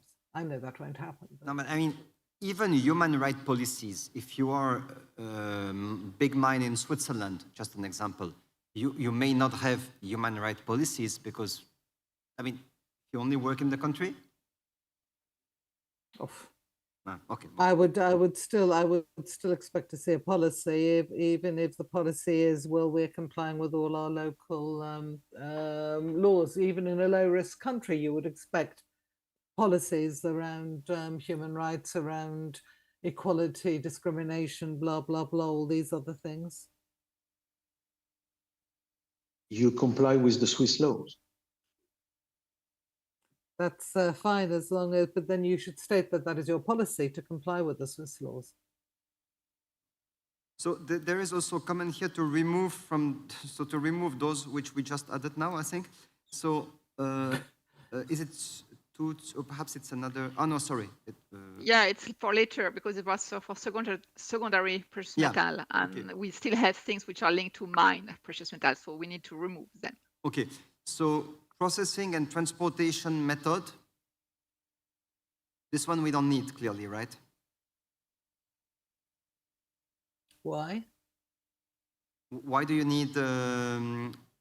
Why do you need processing and transportation method for secondary metals? If you collected scrap in, I don't know, India, and you've transported it, or let's say, in a war zone, and you've been collecting people's scrap gold, and now you're going to transport it somewhere, and for it to be smelted, refined, and all the rest. Surely you want to know about that. Yeah. What if and you want to consider the risks of that transportation? What if it's sourced in Neuchâtel and we refine it in Marin?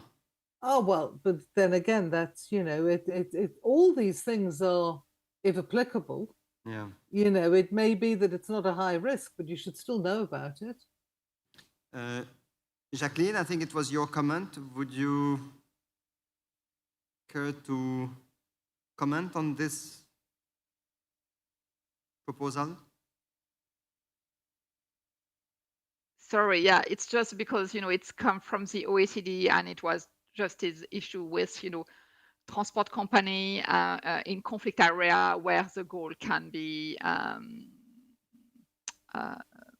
mixed and all that things. And it's, so for sure, if we may have some recycled gold in such country, it may be applicable, but, it's not the majority. So maybe we can say processing and transportation method of, I don't know. I want just to avoid that, because in the beginning of the OECD, we were just collecting information on airlines, which make no sense when it was, Air France or, so it's just to avoid going into this crazy and non-useful assessment.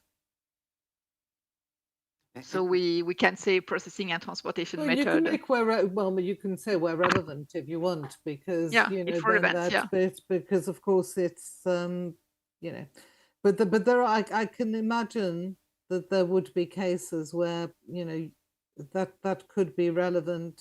Yeah, sure. We can say if relevant, so at least it's fine. But why do we have even source of any third-party stock, including from ASM? That's you have to remove it, because if there is ASM gold, it's no more secondary precious metal. It's go above. Yeah, I agree. That doesn't make sense. And what about pre-consumer secondary precious metal when it's coming from mine? But if it's pre-consumer, if you have a mine, if you have a mine material, you make a fabrication and you have a pre-consumer scrap, shavings, for example, and it's coming from a mine. But we say that you still have to make your diligence. No. We discussed that when we did the other, because the point is the diligence need to be done when it's primary precious metal, which means until it's refined. When it's refined, after we rely on the step which has been done previously. It's not. It means that one goal which is segregated all the step will always need to reperform, and each company need to reperform the diligence which has been done by the refineries, and we wanted to avoid that. Yeah, but what about if the pre-consumer scrap comes from an intermediate refiner? Again, that will be covered when we do the risk and assessment of investment product, which is under product. But if you have a pre-consumer scrap from an intermediate refiner, do you have to check if it's coming from a mine? So yes. But wait. No, you rely. You are going to do your assessment on the refinery. But what are you talking? Yeah. What pre-consumer scrap from a secondary refiner? I don't understand. Or from a fabricator. Yes. If you take, for example, a jewelry fabricator in Peru, okay, then he has scraps. Those scraps are linked to the mine. The origin of those scraps are the mine gold. Okay, that's even if it didn't went through a certified or LGD refiner, it went to a local refiner. There is a lot of jewelers fabricator that refines their gold in producing countries. Colombia, Peru, etc., and they export jewelry also. So they might have fabrication scraps. So if you touch that material, then you have to assess if it's coming the source of that material. Yes, because you would always, again, it doesn't matter if it's a secondary refiner, if it's a manufacturer. Yeah. You always assess the risk associated with a metal supply. I mean, of course, if you deal with an Italian jewelry manufacturer telling you that he's buying the gold from LBMA good delivery company, you will make a different assessment than if it's in a country where there is a lot of mines and you think the gold may come from the mine. But again, it doesn't matter what is the position on the supply chain of your counterparty.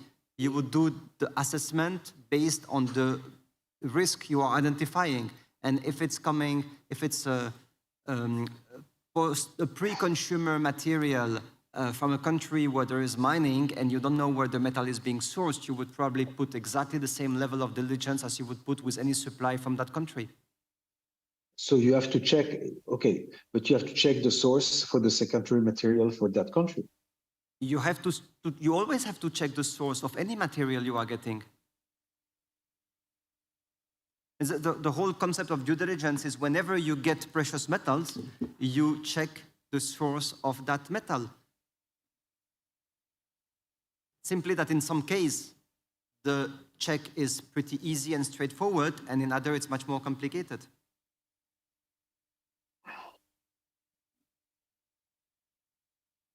Okay, it is 12:45. I would suggest we stop here going through the document, and we can use the remaining minutes to just align on the next step. I would like some time, please, to introduce myself. It's my first time participating here, and I do have 4 other comments with regards to the 21-261-3. Well, I've recently joined. I'm from Colombia. It took quite time, around 7 months to join because of the lack of resources, personal resources from the Econtech. It's a great institution, great group of working people, but it's only around 2 people managing all the technical committees, and there's a lot of the bureaucratic process of joining. So I apparently arrived late for the discussions of the 21-261 slash 3, and I would like to see if there's a probability with the people involved here, or whatever the mechanism is, to open up again the discussions back, not to the this, by going back to the work to the previous stage. No, there is absolutely no possibility. This is fundamentally against ISO rules. And furthermore, once the DIS process has been launched, we are not officially allowed to discuss of the project anymore. And this is basically to prevent pressure being put on the committee, on the mirror committees to vote in one direction or another. So following ISO rules, once this vote is launched, the 8 plus 12 weeks, we are not allowed to talk about the project in the meetings. However, I just want to underline that during the DIS vote, any comment can be made by any expert, aggregated by the country, and this is going to be discussed at the end of the DIS vote, depending on the result of that voting, because for this stage, we have a vote with each country has one vote, and we simply aggregate the vote at the end and take action depending on the result of that vote. Well, yeah, I find it extremely concerning, the contents of the definition that I didn't get the opportunity to participate.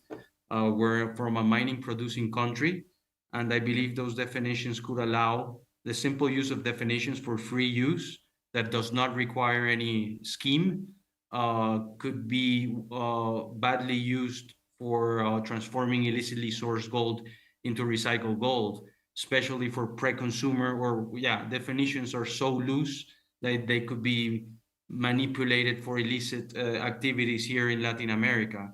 But there has to be, I'm sorry, just to be clear, the way the series is built is that if you want to use the definition of 21-26-1-3 recycled gold, you have to be part of a scheme. So this is exactly why we have this complex structure. So any organizations which wants to use 21-26-1-3 and refer to that ISO standard has to be part of a scheme following the part 1. You cannot quote the ISO standard without being part of a scheme, the scheme we are writing right now.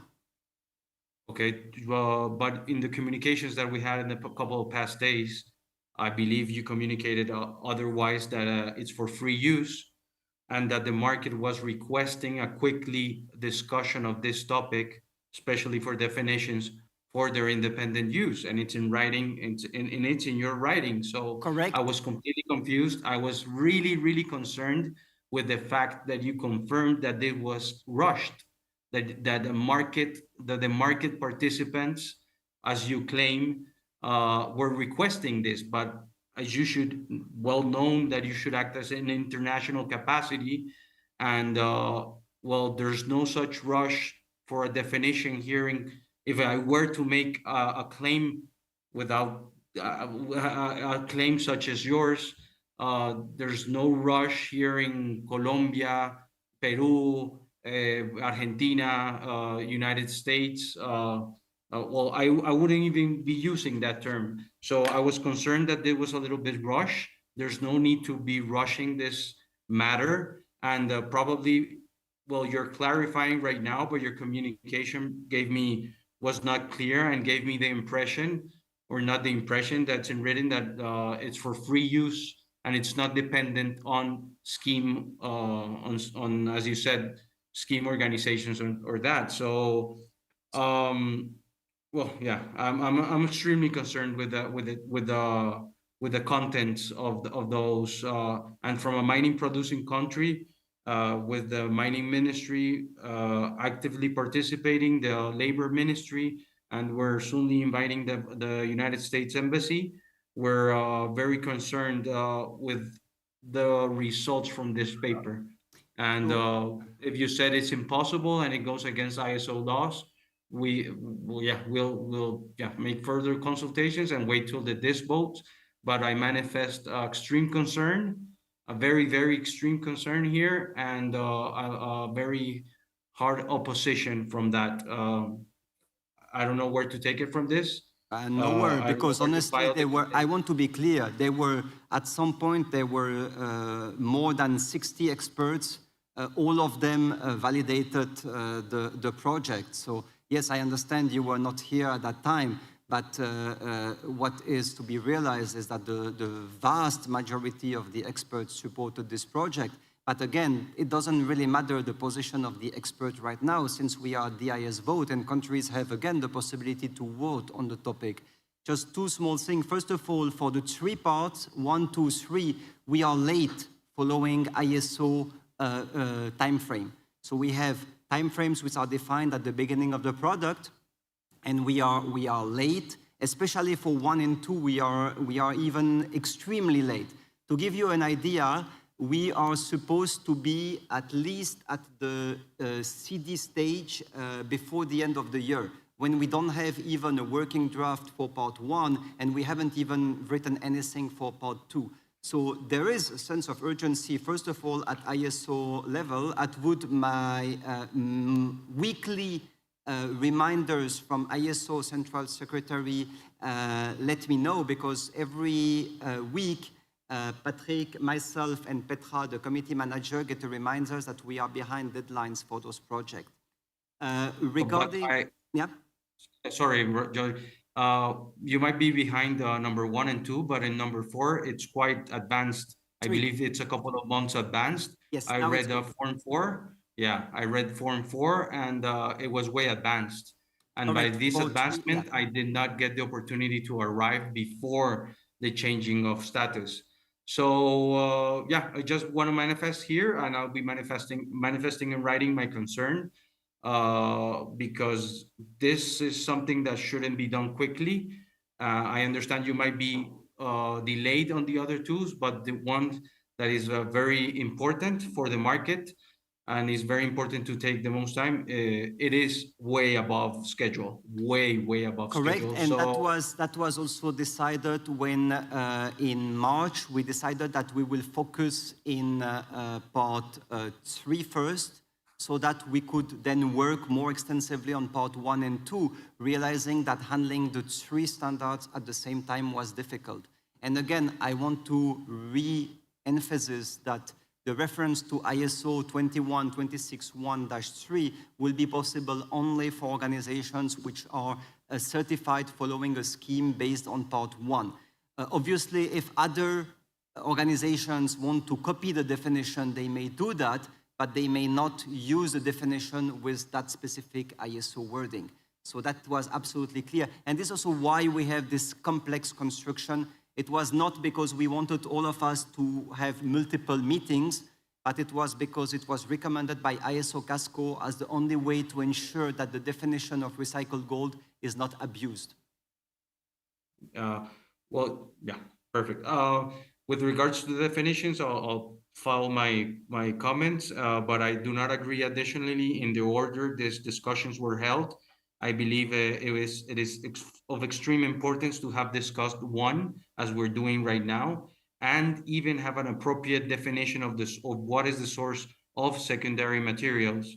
The discussions that we're holding right now in this group could probably contribute to a better forming of a number 3, because traceability here is probably the most important topic that we're going to discuss, that we're going to be discussing in a couple of days, and that could have a very high impact on the results of number 3. You probably might not agree with this, but this is my point of view. So I don't know if anybody else agrees or not, but I just want to state my complaint here with regards to the order and the consideration of the order that was taken.